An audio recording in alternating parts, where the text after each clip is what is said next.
എല്ലാം ഈശ്വരൻ കൃപ ചെയ്തു. സുവിശേഷത്തെ സ്നേഹിച്ച് ഉപവിഷ്ടരായിരിക്കുന്ന നിങ്ങൾക്കെല്ലാവർക്കും അനശ്വരനായ യേശുക്രിസ്തുവിൻ്റെ അതുല്യമായ നാമത്തിൽ അഭിവാദനങ്ങൾ അർപ്പിച്ചുകൊള്ളുന്നു. ഇന്നത്തെ എൻ്റെ പ്രസംഗത്തിൻ്റെ പ്രമേയം അർദ്ധരാത്രിയിലെ സഹായകൻ. ഒന്നുകൂടെ പറയാം, പ്രസംഗത്തിൻ്റെ പ്രമേയം അർദ്ധരാത്രിയിലെ സഹായകൻ. ഉപോത്ബലകം. ലൂക്കോസ് എഴുതിയ സുവിശേഷം 11-ാം അധ്യായം 5 മുതൽ ഏതാനും വാക്യങ്ങൾ. നമ്മുടെ കർത്താവായ യേശുക്രിസ്തു തൻ്റെ ശിഷ്യന്മാരെ പ്രാർത്ഥിക്കുവാൻ പഠിപ്പിച്ച ശേഷം പ്രാർത്ഥന ഫലിക്കും എന്നുള്ളതിന് പറഞ്ഞ ഒരു ദൃഷ്ടാന്തമാണ് ഈ ഭാഗത്തുള്ളത്. ഇവിടെ പ്രധാനമായും സമയത്തിന് പ്രാധാന്യം കൊടുത്തുകൊണ്ട് പരസ്പര നിബദ്ധരായ 3 സ്നേഹിതന്മാരെ അവതരിപ്പിച്ചിട്ടുണ്ട്. സമയം അർദ്ധരാത്രി. നിശയുടെ നിശബ്ദതയിൽ നിശീഥിനി ആകവെ കുളിരണിഞ്ഞുറങ്ങുന്ന വേളയിൽ വിവശനായി വരുന്ന ഏകാന്തനായ അതിഥിയെ സ്വീകരിക്കുവാൻ സൽക്കരിക്കുവാൻ മനസ്സുണ്ട് എങ്കിലും അവന് ആവുന്നത്ര ഉപചരിക്കുവാൻ വകയില്ലാതെ വിഷമവൃത്തത്തിൽപ്പെട്ടുപോയ അതിഥിയെയും ആതിഥേയനെയും ഒരുപോലെ അനുഗ്രഹിക്കുവാൻ കഴിയുന്ന സമ്പന്നനായ 3-മതൊരു സ്നേഹിതൻ. ഇങ്ങനെ പരസ്പര നിബദ്ധരായ 3 സ്നേഹിതന്മാരെയാണ് ഇവിടെ യേശുക്രിസ്തു അവതരിപ്പിച്ചിരിക്കുന്നത്. അതിൽ സഹായിക്കുവാൻ കഴിയുന്ന അനുഗ്രഹീതനായ ഈ സഹായകനെക്കുറിച്ച് ആണ് ഞാൻ പറയാൻ ഉദ്ദേശിക്കുന്നത്. അതുകൊണ്ട് പ്രസംഗത്തിൻ്റെ ഉപശീർഷകങ്ങൾ ഇങ്ങനെയായിരിക്കും: ചരിത്രത്തിൻ്റെ അർദ്ധരാത്രിയിലെ സഹായകൻ. 2, ജീവിതത്തിൻ്റെ അർദ്ധരാത്രിയിലെ സഹായകൻ. 3, ക്രൈസ്തവ സഭയുടെ അർദ്ധരാത്രിയിലെ സഹായകൻ. 4, ന്യായവിധിയുടെ അർദ്ധരാത്രിയിലെ ന്യായാധിപൻ. ഈ 4 കാര്യങ്ങൾ ഞാൻ ഓടിച്ചു പറയുന്നതാണ്. നിങ്ങളുടെ വിലപ്പെട്ട ശ്രദ്ധ എൻ്റെ പ്രമേയത്തിലേക്ക് വിനീതമായി ക്ഷണിച്ചുകൊള്ളുന്നു. 1, ചരിത്രത്തിലെ അർദ്ധരാത്രിയിലെ സ്നേഹിതൻ. നമുക്ക് ഇന്ന് വരെ ലഭിച്ചിട്ടുള്ള ലോക ചരിത്രം എന്ന് പറയുന്നത് ഏകദേശം 5000 വർഷത്തിൻ്റേതാണ്, ലിഖിത ചരിത്രം. ഈ 5000 വർഷത്തെ ചരിത്രം പരിശോധിച്ചാൽ ചരിത്രത്തിന് ഒരു അർദ്ധരാത്രി ഉണ്ട് എന്ന് കാണാം. വളരെയേറെ വിശദീകരിക്കാതെ പറയുന്ന പക്ഷം H.G. വെൽസിനെ ഇങ്ങനെ ഉദ്ധരിക്കാവുന്നതാണ്. അദ്ദേഹം പറയുന്നത് ക്രിസ്തുവിന് 1 നൂറ്റാണ്ട് മുമ്പ് അതിഭയാനകമായ ഒരു കാലഘട്ടമായിരുന്നു. രക്തസംക്ഷോഭാത്മകമായ സംഭവങ്ങൾ എവിടെയും നടന്നിരുന്നു. രാജാക്കന്മാരും അതുപോലെ സമ്രാട്ടുകളുമെല്ലാം അവിടെ രാജ്യത്തിൻ്റെ അതിർത്തികൾ വിശാലമാക്കിക്കൊണ്ടിരുന്നു. എവിടെയും ഭീകരമായിരിക്കുന്ന സംഭവങ്ങൾ അരങ്ങേറിയിരുന്നു എന്ന് അദ്ദേഹം പറയുന്നു. ഞാൻ ഈ കാര്യത്തെ തന്നെ അല്പം കൂടെ മുന്നോട്ട് കൊണ്ടുപോവുകയാണ്. ക്രിസ്തുവിന് ഒരു 600 വർഷങ്ങൾക്കപ്പുറം. അപ്പോൾ നമ്മൾ എത്തിച്ചേരുന്നത് 5000-ൻ്റെ മധ്യഭാഗത്താണ്. BC 2500 എന്ന് പറയുന്ന കാലഘട്ടം. അങ്ങനെ 2500 വെച്ച് മുറിച്ചു മാറ്റിയാൽ നമ്മൾ BC 500-ലെത്തും. അതുകൊണ്ട് 500 മുതൽ ഇങ്ങോട്ടുള്ള കാലഘട്ടത്തെ അപഗ്രഥിച്ചാൽ മനസ്സിലാകുന്ന കാര്യമാണ് ഞാനിവിടെ വിശദീകരിക്കുന്നത്. ഇവിടെ ചരിത്രത്തിൻ്റെ അർദ്ധരാത്രിയിലെ സഹായകൻ എന്ന ഈ കുറിപ്പിൽ ഞാൻ 3 കാര്യങ്ങൾ ഉൾപ്പെടുത്തുന്നതാണ്. 1, മതമണ്ഡലം. 2, രാഷ്ട്രീയ മണ്ഡലം. 3, തത്വചിന്താ മണ്ഡലം. ഈ 3 മണ്ഡലങ്ങളും എങ്ങനെയായിരുന്നു? 1, മതമണ്ഡലം. മതപരമായി ചിന്തിക്കുന്ന പക്ഷം ലോകത്തിൽ നിന്നറിയപ്പെടുന്ന എല്ലാ മതങ്ങളുടെയും മാതാവെന്ന് അപരനാമത്തിൽ വിളിക്കുവാൻ കഴിയുന്നതാണ് കർമ്മകാണ്ഡ നിർഭരമായ യഹൂദമതം. ആചാരങ്ങൾ, അനുഷ്ഠാനങ്ങൾ, പ്രമാണങ്ങൾ, യാഗങ്ങൾ എന്നിവ കൊണ്ട് സമാലംകൃതമായ സമുന്നതമായൊരു മതമാണ് യഹൂദന്മാരുടെ മതം. 613 കൽപ്പനകൾ അക്കമിട്ട് എഴുതി കിട്ടിയൊരു പ്രമാണവും അനുഷ്ഠിക്കുവാൻ മതിയായ പഞ്ചയജ്ഞങ്ങളും അതിനനുസൃതമായിരിക്കുന്ന ധാരാളമായ ഉത്സവങ്ങളും മറ്റും നിറഞ്ഞ ഏറ്റവും കർമ്മപുഷ്കലമായ ഒരു മതമായിരുന്നു യഹൂദമതം. അതിൻ്റെ ഏറ്റവും വലിയ സവിശേഷത വിളങ്ങി ശോഭിക്കുന്നത് അതിൻ്റെ മനോഹരമായിരിക്കുന്ന സമാഗമന കൂടാരം, പിൽക്കാലത്തുണ്ടായ ദൈവാലയത്തിലാണ്. യഹൂദൻ്റെ ദൈവാലയത്തിൻ്റെ പ്രാകാരത്തിലേക്ക് ചെല്ലുമ്പോൾ തന്നെ നമുക്ക് പ്രഥമത കാണാൻ കഴിയുന്നത് ഒരു യാഗപീഠം. കത്തി എരിയുന്ന കനൽ കൊണ്ട് നിറഞ്ഞ ആ യാഗപീഠം, കഴുത്തറുത്ത കാളയുടെ കഷണങ്ങൾ കത്തിയെരിയുന്ന കനൽവേദി, കഴുത്തറുക്കുവാനുള്ള കാളയുടെ മുക്കറകൾ കൊണ്ട് മുഖരിതമായ യജ്ഞവേദി, മാത്രമല്ല കഴുത്തറുത്ത കാളയുടെ കടുനിടംപുരണ്ട ഭയാനകമായ കത്തികൾ, ഇവ കൊണ്ട് ഭയാനകമാണ് യാഗപീഠം. ഈ യാഗപീഠം കാണുമ്പോൾ ഭക്തി ഇല്ലാത്തവൻ പോലും കടം വാങ്ങി കൈകൊണ്ട് നമിച്ചു പോകുന്നതാണ്, അത്ര ഭയാനകമാണ് ആ യാഗപീഠം. ആ യാഗപീഠം കഴിഞ്ഞ് അല്പം കൂടെ മുന്നോട്ട് പോകുമ്പോൾ അവിടെ ഒരു താമ്രത്തോട്ടിയുണ്ട്. അതിമനോഹരമായ അതിബൃഹത്തായ ഒരു താമ്രത്തോട്ടി. അതിനകത്ത് സമൃദ്ധമായി വെള്ളമുണ്ട്. ആ താമ്രത്തോട്ടിയുടെ അടുക്കൽ ചെല്ലുന്ന ഏത് മനുഷ്യനും അവനെ തന്നെ കാണാൻ കഴിയും. അത് ഉണ്ടാക്കിയിരിക്കുന്നത് ആ കാലഘട്ടത്തിൽ യഹൂദ വനിതകൾ സമ്മാനിച്ച അവരുടെ മുഖദർപ്പണങ്ങൾ കൊണ്ടാണ്.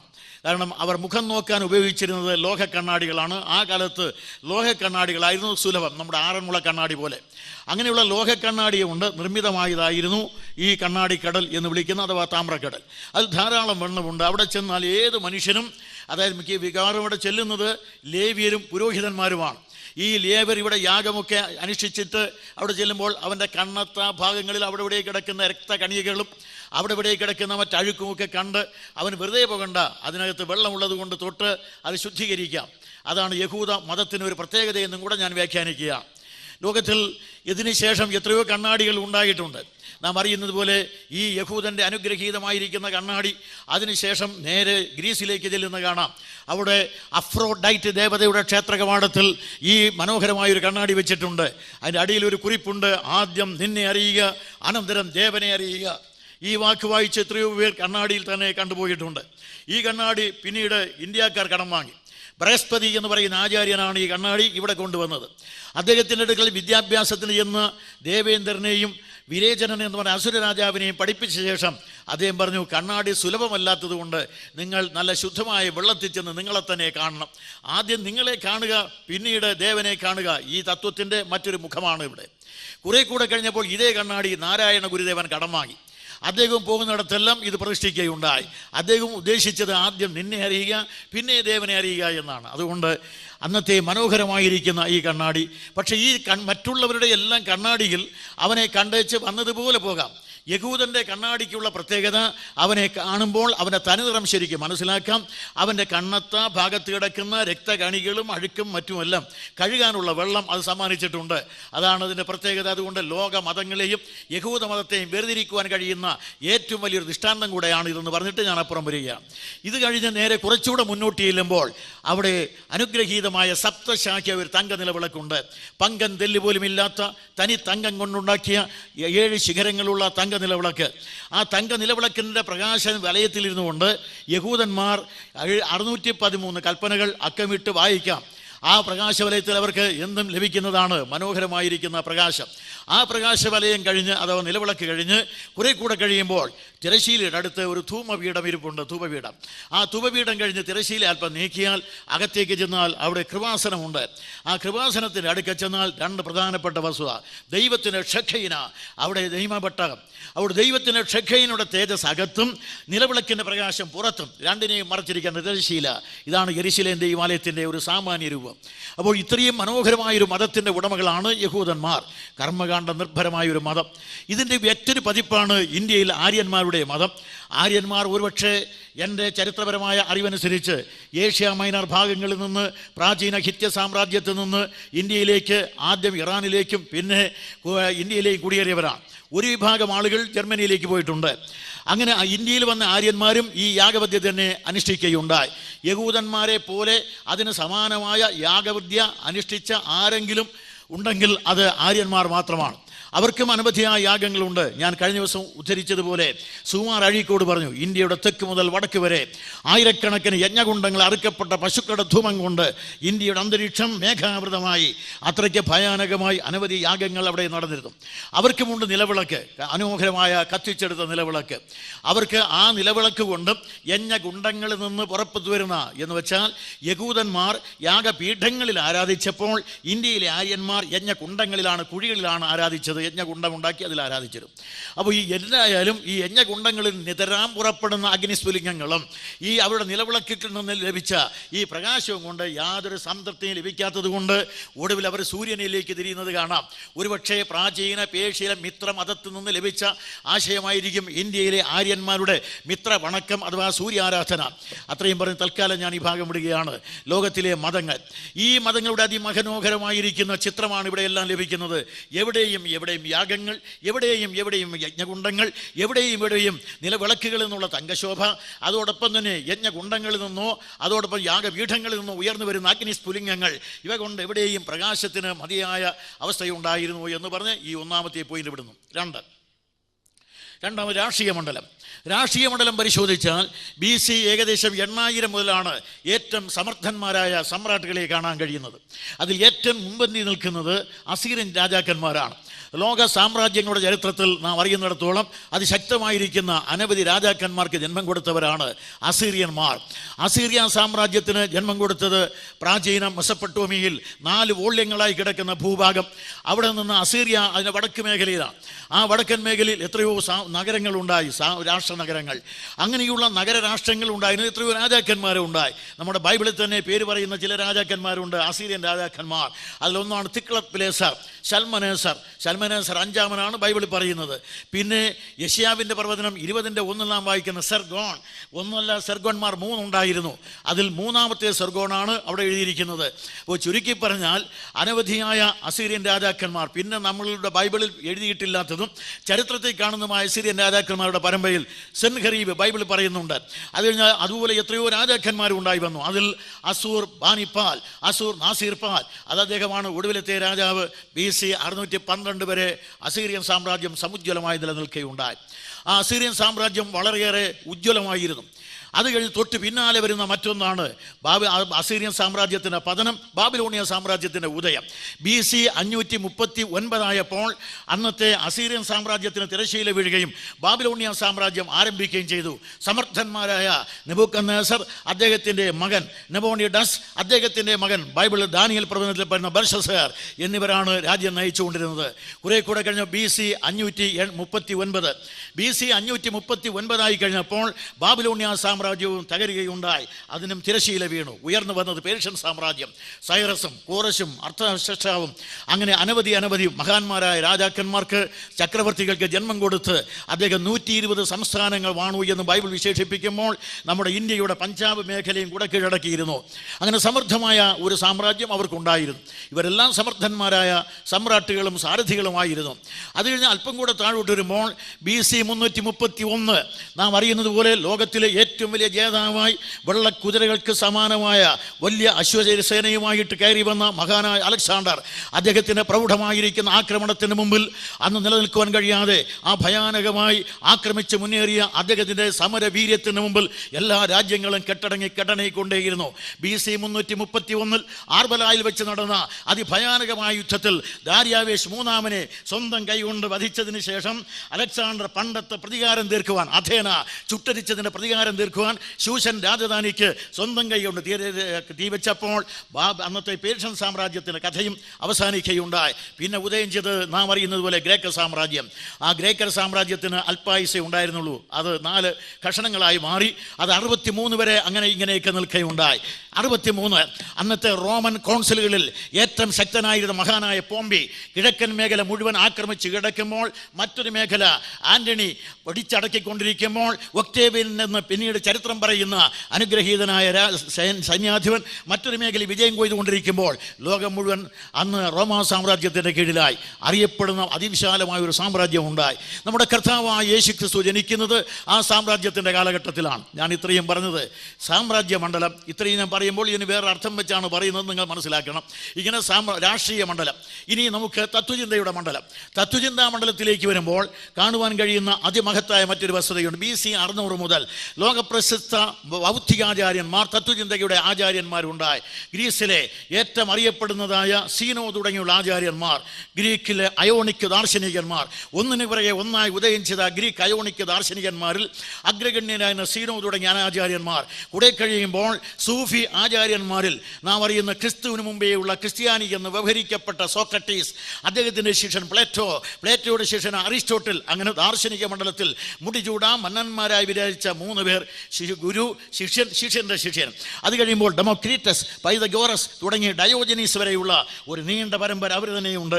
അതേ കാലഘട്ടം പരിശോധിച്ചാൽ മറ്റൊരു യാഥാർത്ഥ്യം. ഇതെല്ലാം BC 600 മുതൽ 400 വരെയുള്ള കാലഘട്ടത്തെക്കുറിച്ചാണ് ഞാൻ ഈ പറയുന്നത്. അപ്പോൾ ഈ കാലഘട്ടം പരിശോധിച്ചാൽ ഇന്ത്യയിൽ യാജ്ഞവൽക്യൻ, ഉദ്ദാലകാരുണി, ശ്വേതകേതു തുടങ്ങി നിരവധി ഉന്നം പിഴയ്ക്കാത്ത ഉത്കട ചിന്തകൾ കൊണ്ട് ഉന്നതിയെ കണ്ടെത്തുവാൻ ശ്രമിച്ച ഉപനിഷത്താചാര്യന്മാർ. അത് കഴിഞ്ഞ് നേരെ ചൈനയിലേക്ക് ചെന്നാൽ ലാവോസ, കൺഫ്യൂഷ്യസ്, അവരും ഈ കാലഘട്ടത്തിലാണ് ജീവിച്ചിരുന്നത്. നേരെ പേർഷ്യൻ നാടുകളിലേക്ക് വന്ന സ്വരദുഷ്ടർ ആ കാലഘട്ടത്തിലാണ് ജീവിച്ചിരുന്നത്. ഇസ്രായേലിലെ പ്രവാചകന്മാരായ യെശയ്യാ, മീഖ, ഹോശേയ, ഇവരെല്ലാം ആ കാലഘട്ടത്തിൻ്റെ ഏറ്റവും വലിയ പ്രവാചകന്മാർ. ഇങ്ങനെ ഒരു കാലഘട്ടത്തെ മുഴുവനും പഠിപ്പിച്ച അതിമഹത്തായ ആചാര്യന്മാരുടെയും ധീരന്മാരായ സേനാനി ക്രിസ്ത്യാനികളുടെയും കാലഘട്ടമായിരുന്നു. അതുകൊണ്ട് ഈ കാലഘട്ടത്തെ ചരിത്രകാരന്മാരെല്ലാം വിശേഷിപ്പിക്കുന്നത് ചരിത്രത്തിലെ ഏറ്റവും സുവർണമായ ദശ എന്നാണ്. ഇതാണ് ചരിത്രകാരന്മാർ എല്ലാവരും പറയുന്നത്. ചരിത്രത്തിലെ ഏറ്റവും മഹനീയമായ ദശയാണ് BC 600 മുതൽ ഏകദേശം 400 വരെയുള്ള കാലഘട്ടം. പക്ഷേ ഈ കാലഘട്ടത്തെക്കുറിച്ച് അതൊക്കെ ഞാൻ പറയുന്നത് ശരിയാണെങ്കിലും മറുവശത്ത് ഒരു കാര്യം കൂടെയുണ്ട്. ഈ കാലഘട്ടത്തെ ഇരുണ്ട അധ്യായമായിട്ടാണ് പ്രവാചകന്മാർ മനസ്സിലാക്കിയത്. യെശയ്യാവിൻ്റെ പ്രവചനം നിങ്ങൾ 9-ാം അധ്യായം വായിച്ചാൽ അവിടെ ജനം ഇരുട്ടിലിരിക്കുന്നു എന്നാണ് അദ്ദേഹം പറഞ്ഞത്. ഇത്രയും പ്രൗഢമായിരിക്കുന്ന എല്ലാ സംവിധാനങ്ങളും ഉണ്ടെങ്കിലും എന്ന് പറഞ്ഞാൽ മതം മഹനീയമായി വിരാജിച്ചിരുന്നു എങ്കിലും, രാഷ്ട്രീയം അനുഗ്രഹീതമായി ശക്തമായി നിലനിന്നിരുന്നു എങ്കിലും, തത്വചിന്താമണ്ഡലം പ്രബുദ്ധമായിരുന്നു എങ്കിലും ജനം ഇരുട്ടിലിരിക്കുന്നു എന്നവരെല്ലാം കേഴുകയാണ്. ഇങ്ങനെ ഇരുട്ടിലിരിക്കുന്ന ജനം എവിടെയും ഇരുട്ടിലാണിരുന്നത്. അതുകൊണ്ട് എവിടെയും ആളുകൾ അന്ധകാരത്തിൽ ഒരുപോലെ തന്നെ നിവധിക്കുകയുണ്ടായി. ആ അന്ധകാരത്തിലിരിക്കുന്ന ജനതയ്ക്ക് ആവശ്യമെന്ന് പറയുന്നത് അല്പമായ വെളിച്ചമാണ്. ഈ 3 മണ്ഡലങ്ങളിൽ നിന്നും വെളിച്ചത്തിന് വേണ്ടി കൊതിക്കുന്ന അനവധിയായ ആളുകളെ കാണുവാൻ കഴിയും. അങ്ങനെയുള്ള ചിലരെ ഞാൻ അവതരിപ്പിക്കുകയാണ്. ഞാൻ കഴിഞ്ഞ ആദ്യ ദിവസം ഓർപ്പിച്ചതുപോലെ അറിയപ്പെടുന്ന ലോകത്തിൽ ഏറ്റവും ഭക്തനായിരുന്ന യോബ്, അദ്ദേഹം പ്രാർത്ഥിച്ചത്, അല്ലയോ ദൈവമേ, എവിടെയാണ് വെളിച്ചം, എവിടെയാണ് വെളിച്ചത്തിൻ്റെ വാതിൽ? വെളിച്ചത്തിൻ്റെ അന്വേഷിക്കുകയാണ് അദ്ദേഹം. അതുകൊണ്ട് അദ്ദേഹത്തിൻ്റെ അനുഗ്രഹീതമായ ഭക്തിയും അദ്ദേഹത്തിൻ്റെ ദാനധർമാദികളും കൊണ്ട് വെളിച്ചത്തിൻ്റെ വാതിലും മനസ്സിലായില്ല. അദ്ദേഹം വെളിച്ചം തേടുകയാണ്. കുറെ കൂടെ കഴിഞ്ഞപ്പോൾ BC 1000 ഇസ്രായേലിലെ ഗാനഗന്ധർവനായ രാജാവ് പറയുന്നത് ഇങ്ങനെയാണ്, അതായത് ദാവീദ് പറയുന്നത്, യഹോവേ, ഞങ്ങളുടെ ഈ പ്രകാശവലയുണ്ടല്ലോ, തങ്ക നിലവിളക്ക്, ഈ സപ്തശാഖ്യായ തങ്ക നിലവിളക്കിൻ്റെ പ്രകാശമോ ഷെഖയിനയുടെ തേജസ്സോ യാഗപീഠത്തിലുള്ള അഗ്നിസ്ഫുലിംഗങ്ങളോ ഞങ്ങൾക്ക് ആവശ്യമായ വെളിച്ചം തരുന്നില്ല. യഹോവേ, അവിടുത്തെ മുഖപ്രകാശം ഞങ്ങളുടെ മേൽ ഉദിപ്പിക്കണം. അതുകൊണ്ട് ഈ ഭൗതികമായ വെളിച്ചം പര്യാപ്തമല്ല എന്നാണ് അദ്ദേഹം സമ്മതിച്ചിരിക്കുന്നത്. BC 700 വരുമ്പോൾ ഇതേ ആശയം തന്നെ ഇന്ത്യയിൽ മുഴങ്ങിക്കേൾക്കാം. അനവധിയായ യാഗങ്ങൾ കൊണ്ട് അനുഗ്രഹീതമായ യജ്ഞകുണ്ടങ്ങളിൽ നിന്ന് ഉദിച്ചു വന്നതായ അഗ്നിസ്ഫുലിംഗങ്ങളാകട്ടെ, ആര്യന്മാർ അവിടെ ഇവിടെയായി കത്തിച്ചു വെച്ച നിലവിളക്കിൻ്റെ ശോഭയാകട്ടെ, അവർ അനുദിനം നമിച്ചുകൊണ്ടിരുന്ന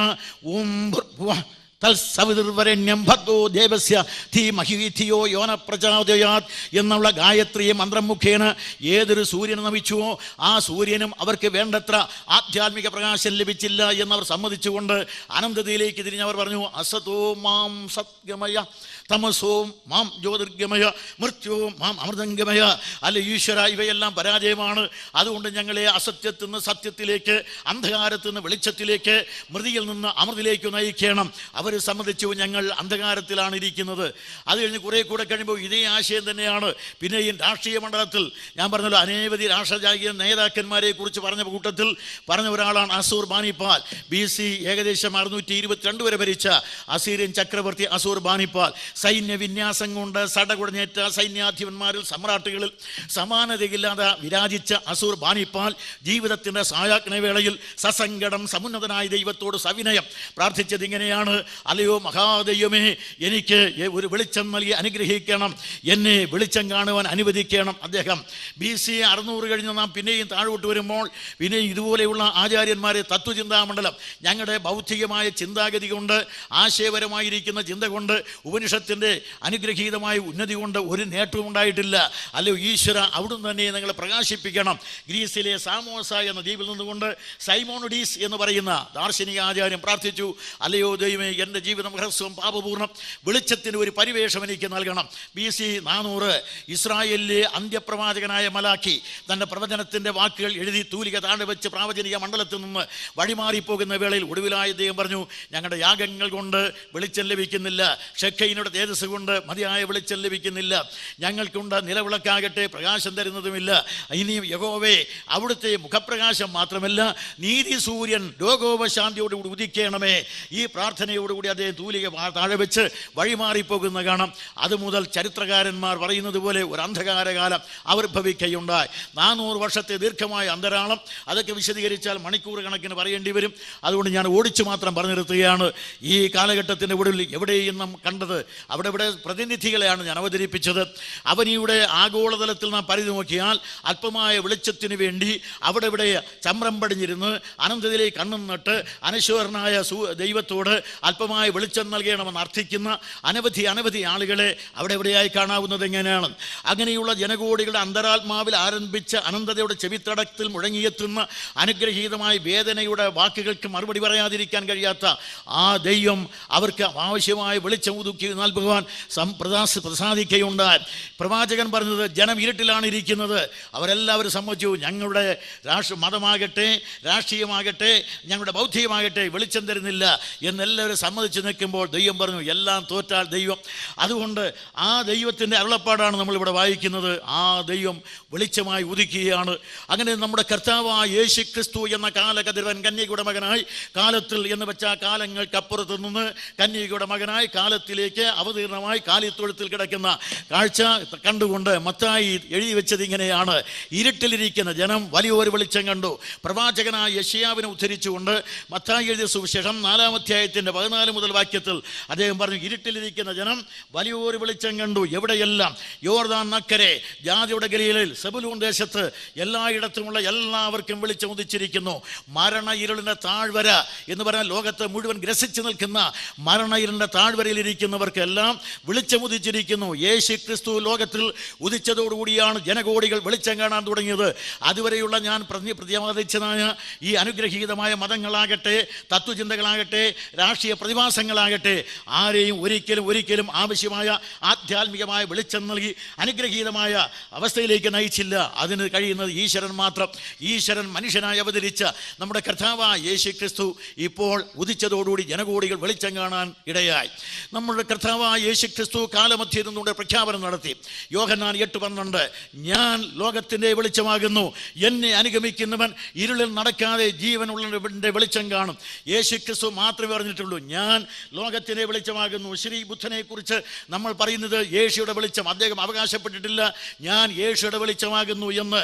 ഒന്നുകൂടെ പറയാം, ശ്രീ ബുദ്ധൻ ഞാൻ യേശുയുടെ വെളിച്ചമാകുന്നു എന്ന് ഒരിക്കൽ പോലും അവകാശപ്പെട്ടിട്ടില്ല.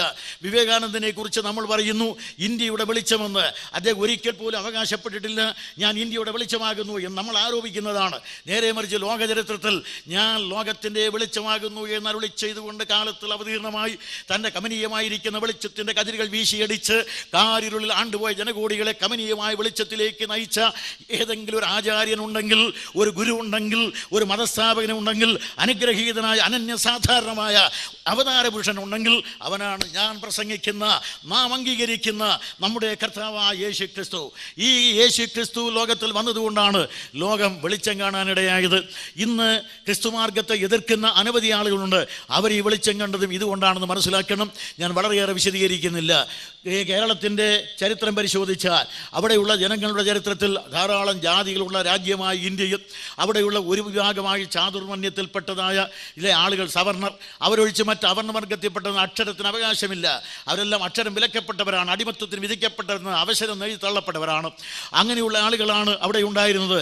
അവർക്ക് 10 സെന്റ് കിടപ്പാടത്തിന് ഭൂമി വാങ്ങിക്കുവാൻ വെള്ളക്കാരും മിഷണന്മാരും വരുന്നൊരു അവകാശമില്ല. അങ്ങനെയുള്ള നമ്മുടെ നാട്ടിൽ ക്രിസ്ത്യൻ മിഷണന്മാർ വന്നു. അവർ വന്ന് കുറേ പള്ളികൾ കെട്ടിയില്ല. യേശു ക്രിസ്തു എന്ന കതിരവൻ്റെ കതിരുകൾ കൊണ്ട് വെളിച്ചം കണ്ട ക്രിസ്ത്യൻ മിഷണന്മാർ വന്ന് കുറേ പള്ളികൾ മാത്രം കെട്ടിപ്പൊക്കിയവരല്ല, പള്ളിയോട് ചേർത്തവർ കൂടങ്ങൾ ഉണ്ടാക്കി. പള്ളിക്കൂടം. ഈ പള്ളിക്കൂടത്തിൽ ചെന്ന് 10 അക്ഷരം പഠിച്ചതുകൊണ്ടാണ് ഡോക്ടർ പൽപ്പു ആയത്. അതുകൊണ്ടാണ് അംബേദ്കർ ആയത്. അതുകൊണ്ടാണ് ജഗജീവൻ റാം കേന്ദ്ര ക്യാബിനറ്റ് കണ്ടത്. അതുകൊണ്ടാണ് റാംധം നേതാവായത്. അതുകൊണ്ടാണ് മുലായം സിംഗ് യാദവും ലാലു പ്രസാദ് യാദവും അണ്ണാദുരയും കരുണാനിധിയും രാജ്യം ഭരിക്കുന്നവരായത്. അതുകൊണ്ടാണ് ഞങ്ങളും ആണ് എന്ന് ചിലർ ഇപ്പോൾ കൈപൊക്കി നടക്കുന്നത്. അവിടെ ഒരു കാര്യം മനസ്സിലാക്കണം, വെള്ളാപ്പള്ളിയും ഒക്കെ മനസ്സിലാക്കേണ്ട കാര്യം, ഈ സുവിശേഷം ഇന്ത്യയിൽ വന്നതുകൊണ്ടാണ് ഇന്ന് കാണുന്ന അഭ്യുദയം ഈ ജനവർഗത്തിന് ലഭിച്ചത്. അതൊക്കെ വിശദീകരിച്ചാൽ 4-5 മണിക്കൂർ അത് തന്നെ പ്രസംഗിക്കാൻ എനിക്ക് സാധിക്കും. അവിടെ പ്രിയ സ്നേഹിതരെ, ഞാൻ ഊഹാഭോഗം പറയാറില്ല. ആധികാരികമായ ഗ്രന്ഥങ്ങൾ പരിശോധിച്ച് അവയുടെ അടിസ്ഥാനത്തിലേ പറയുള്ളൂ. കർത്താവായ യേശു ക്രിസ്തു ലോകത്തിൽ വന്നപ്പോൾ സംഭവിച്ചത് H.G. വെൽസ് പറഞ്ഞു, മനുഷ്യനോട് മനുഷ്യനെന്ന നിലയ്ക്കൊരാദരവ് ലോകത്തിൽ ആദ്യമായി പ്രകടമായത് യേശു ക്രിസ്തുവിന്റെ ഉപദേശങ്ങൾ പ്രചരിച്ചതോടുകൂടെ. അത് തന്നെ പിന്നീട് ലോകനാഗരികതയുടെ ചരിത്രം എഴുതിയ ജയ് സെയിൻ പറഞ്ഞു, മാനവ ഹൃദയങ്ങളെ സ്നിഗ്ധമാക്കുവാൻ കഴിഞ്ഞത് യേശു ക്രിസ്തുവിന്റെ ഉപദേശം. ഈ രണ്ടുപേരും ഒരിക്കലും പേരുകൊണ്ട് നിങ്ങൾക്ക് എങ്ങനെ തോന്നിയാലും ക്രിസ്ത്യാനികളല്ലെന്ന് മനസ്സിലാക്കണം. അവരെഴുതി വെച്ചതാണ്. ഇതന്നെ ജവഹർലാൽ നെഹ്റു ഗ്ലിംസംസ് ഓഫ് വേൾഡ് ഹിസ്റ്ററിയിൽ പറഞ്ഞിട്ടുണ്ട്. യേശു ക്രിസ്തു ലോകത്തിൽ വന്നതുകൊണ്ട് ലഭിച്ച നേട്ടം എന്താണ്, ഇവിടെയുള്ള മതവും ഉണ്ടായതും അതുകൊണ്ടാണെന്ന് മനസ്സിലാക്കുക. അവിടെ അവിടെ ചുരുക്കി പറഞ്ഞാൽ നമ്മുടെ കർത്താവായ യേശു ക്രിസ്തു ലോകത്തെ പ്രകാശിപ്പിക്കുന്ന നീതിയുടെ സൂര്യനായിരുന്നു. അതിനപ്പുറം വിശദീകരിക്കാൻ സമയമില്ലാത്തത് കൊണ്ട് ഞാനിവിടെ നിർത്തിയാണ്. ഞാൻ ലോകത്തിൻ്റെ വെളിച്ചമാകുന്നു. ഇത് പൊതുവായി കർത്താവ് പറയുകയും ആ വെളിച്ചം അന്ധകാരാവൃതമായി ലോകത്തിൻ്റെ എല്ലാ ഭാഗത്തെയും പ്രകാശിപ്പിക്കുകയും ചെയ്തു. ഒരു കാലഘട്ടത്തിൽ അന്ധകാര ഭൂഖണ്ഡമെന്ന് അപരനാമത്തിൽ അറിയപ്പെട്ട അന്തർമേഖല ആഫ്രിക്കൻ മേഖലയിൽ ചെന്ന് അവിടെയുള്ള മർത്യഭുക്കുകളായ ആളുകളെ മാനവ സ്നേഹികളാക്കിയ മഹനീയമായ ഈ സുവിശേഷം, അതുപോലെ തന്നെ കുറെ കൂടെ മഹായ ഇങ്കാ സംസ്കാരത്തിന് നാടായ അമേരിക്കയുടെ മായികമായ മണ്ണിൽ ചെന്ന് അവിടെയുള്ള മായ ഇങ്കന്മാരെ എല്ലാം മതിമാന്മാരാക്കി മാനത്തേക്ക് ഉയർത്തി മതിമുഖത്ത് നിന്ന് മണ്ണും കല്ലും വാരി മണ്ണിൽ കൊണ്ടുവന്ന് മനുഷ്യനെ കാണിച്ച് മതിമറന്ന് ആഹ്ലാദിക്കുന്ന മതിമാന്മാരാക്കി തീർത്ത ഈ സുവിശേഷം യൂറോപ്പിൻ്റെ ഉൾപ്രദേശങ്ങളിൽ ചെന്ന് അവിടെയുള്ള ആളുകളെ ഉണർത്തി ഉയർത്തി ഉത്തിഷ്ഠരാക്കി ഉന്നതമായ സോപാനങ്ങളിലേക്ക് നയിച്ച അനുഗ്രഹീതമായ ഈ സുവിശേഷം, അതുപോലെ മരിക്കാടുകളിൽ വന്ന് ഇവിടെയുള്ള കാടന്മാരായ അറബികളെ കഴുതപ്പുറത്ത് നിന്ന് കാണ്ടിലാക്ക് കാറുകളിലേക്ക് കുടിലുകളിൽ നിന്ന് കനകമണി മന്ദിരങ്ങളിലേക്ക് പറഞ്ഞയച്ച ഈ സുവിശേഷം ഇന്ത്യയിൽ അക്ഷരം വിലക്കപ്പെട്ട, അടിമത്വത്തിന് വിധിക്കപ്പെട്ട, അവസരം എഴുത്തള്ളപ്പെട്ട ഇന്ത്യയിലെ അവർണ അടിമവർഗങ്ങൾക്ക് അക്ഷരം നൽകി, അറിവ് നൽകി, ആവേശം നൽകിയ അനുഗ്രഹീതമായ ഈ സുവിശേഷം,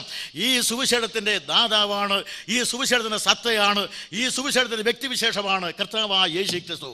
ഈ കാലകതിരവൻ കാലത്തിൽ ഉദിച്ചതുകൊണ്ടാണ് കാലത്തിൽ ജീവിക്കുന്ന ജനകൂടികൾ കാരിരുളിത്തട്ടി അതിഭയാനകമായ അന്ധകാരത്തിലേക്ക് ആവധിക്കാതെ പോകുന്നത്.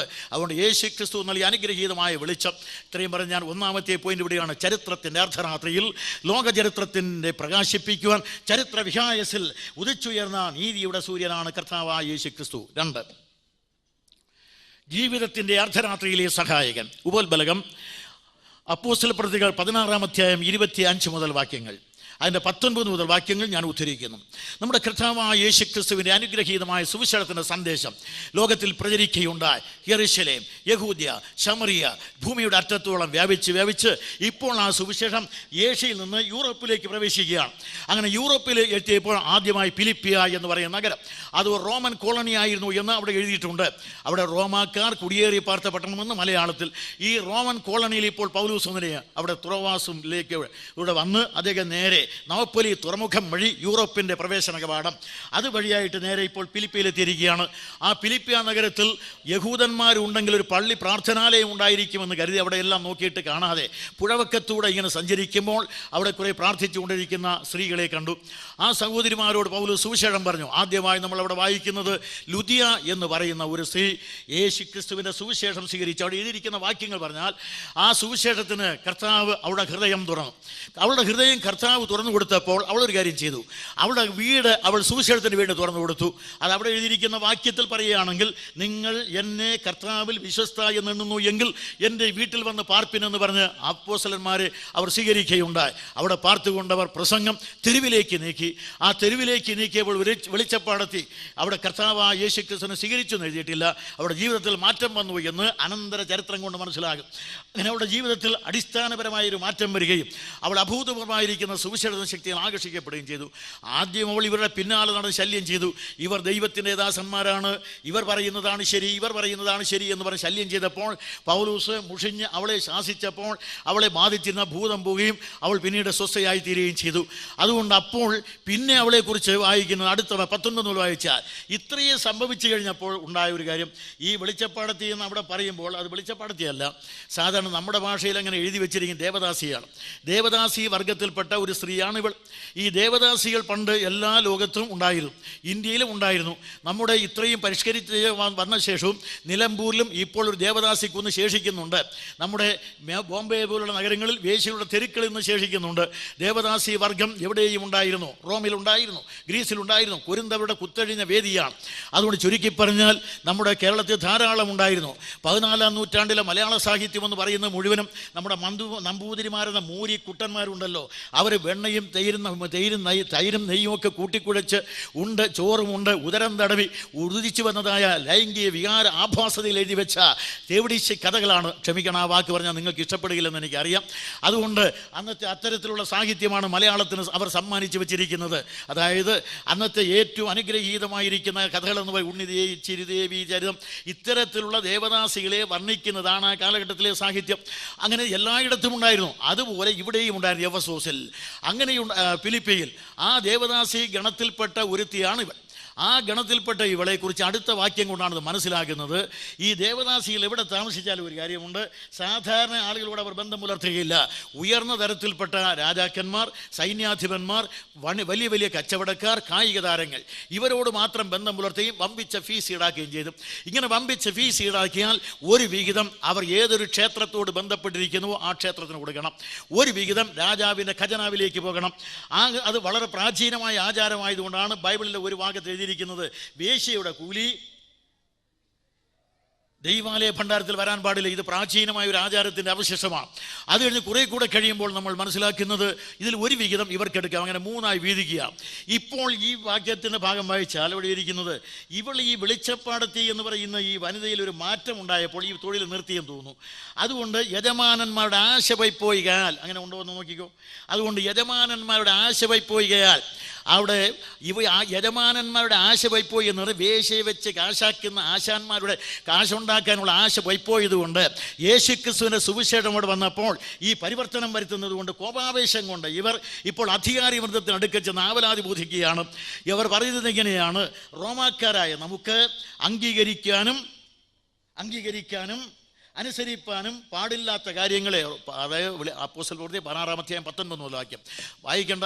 അവിടെ റോമാക്കാരായ നമുക്ക് അംഗീകരിപ്പാനും അനുസരിപ്പാനും പാടില്ലാത്ത കാര്യങ്ങളെ പ്രസംഗിക്കുന്നവർ ഇവിടെയും എത്തിയിരിക്കുന്നു എന്നാണ് പരാതി. ഈ പരാതി എന്ന് പറയുന്നത് ഇന്നും ഉള്ളതാണ്.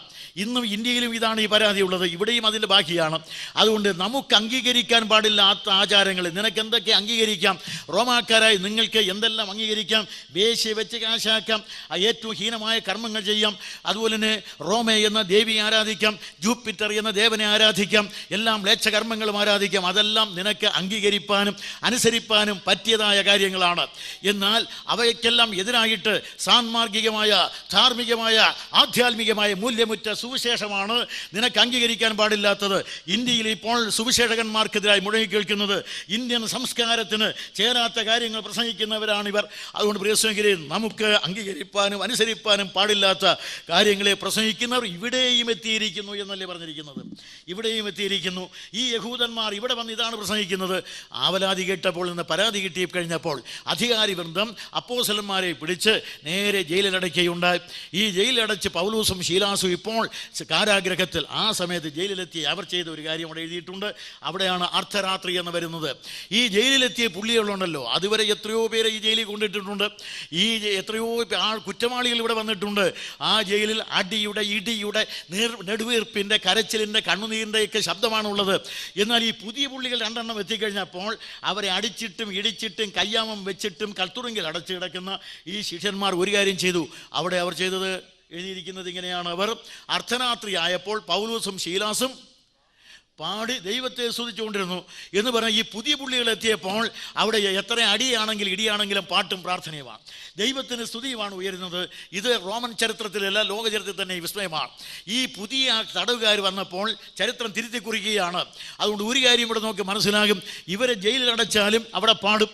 അതുകൊണ്ട് ഈ ജയിലിനകത്ത് ഇടുന്ന് പാടുകയും പ്രാർത്ഥിക്കുകയും ചെയ്യുന്ന അവരെ സ്വല്പം അവിടെ നിർത്തിയിട്ട് ഞാൻ അതിൻ്റെ പശ്ചാത്തലത്തിലേക്ക് വരികയാണ്. ഇങ്ങനെ നമ്മുടെ കർത്താവായ യേശുവിൻ്റെ അനുഗ്രഹീതമായ സുവിശേഷം പ്രസംഗിച്ചവരെ ഇപ്പോൾ കൽത്തുറുങ്കിൽ അടച്ചിരിക്കുകയാണ്. ഈ കൽത്തുറുങ്കിൽ ക്രിസ്തു ശിഷ്യന്മാരെ അടച്ചാൽ അതോടുകൂടി സുവിശേഷം അവസാനിക്കുമെന്ന് പാപങ്ങൾ വിചാരിച്ചു പോവുകയാണ്. ഈ സുവിശേഷം അങ്ങനെ അവസാനിക്കുകയില്ല എന്ന് നീ മനസ്സിലാക്കണം. റോമൻ കാരാഗ്രഹത്തിൽ ഒതുങ്ങുന്നതല്ല സുവിശേഷം. റോമൻ ചക്രവർത്തിമാരുടെ മൂർച്ചയേറിയ വാളിൻ്റെ മുന കൊണ്ട് മുറിച്ചു മാറ്റുവാൻ കഴിയാത്ത, റോമൻ അഗ്നികുണ്ഡങ്ങളിൽ ഒരിക്കലും യാജ്യമായി തീരാൻ കഴിയാത്ത, ലോകത്തിലെ യാതൊരു ശക്തിക്കും പ്രതിരോധിക്കുവാൻ കഴിയാത്ത കാൽവരിയുടെ കൽപ്പപാദപത്തിൽ വിടർന്ന കരുത്തേറിയ സുവിശേഷം, അതിന് ബന്ധനമില്ല. പൗലോസ് ഒരിക്കൽ പറഞ്ഞു, എനിക്ക് ബന്ധനമുണ്ട്, പക്ഷേ ഞാൻ പ്രസംഗിക്കുന്ന സുവിശേഷത്തിന് ബന്ധനമില്ല. അദ്ദേഹം എഴുതുകയുണ്ടായ ഫിലിപ്പിയ ലേഖനത്തിൽ പൗലോസിനെ ബന്ധിച്ച് ഇവിടെ ഇട്ടിരിക്കുകയാണ്. അതേമാതിരി എനിക്കാണ് ബന്ധനം, സുവിശേഷത്തിന് ബന്ധനമില്ല. അവിടെ പാട്ട്, പ്രാർത്ഥനയെല്ലാം ഉയരുകയാണ്. ഇത്രയും ഉയർന്നു കഴിഞ്ഞപ്പോൾ ഒരു കാര്യം അവിടെ സംഭവിച്ചു. ഇവർ പാടുകയും പ്രാർത്ഥിക്കുകയും ഒക്കെ ചെയ്തു.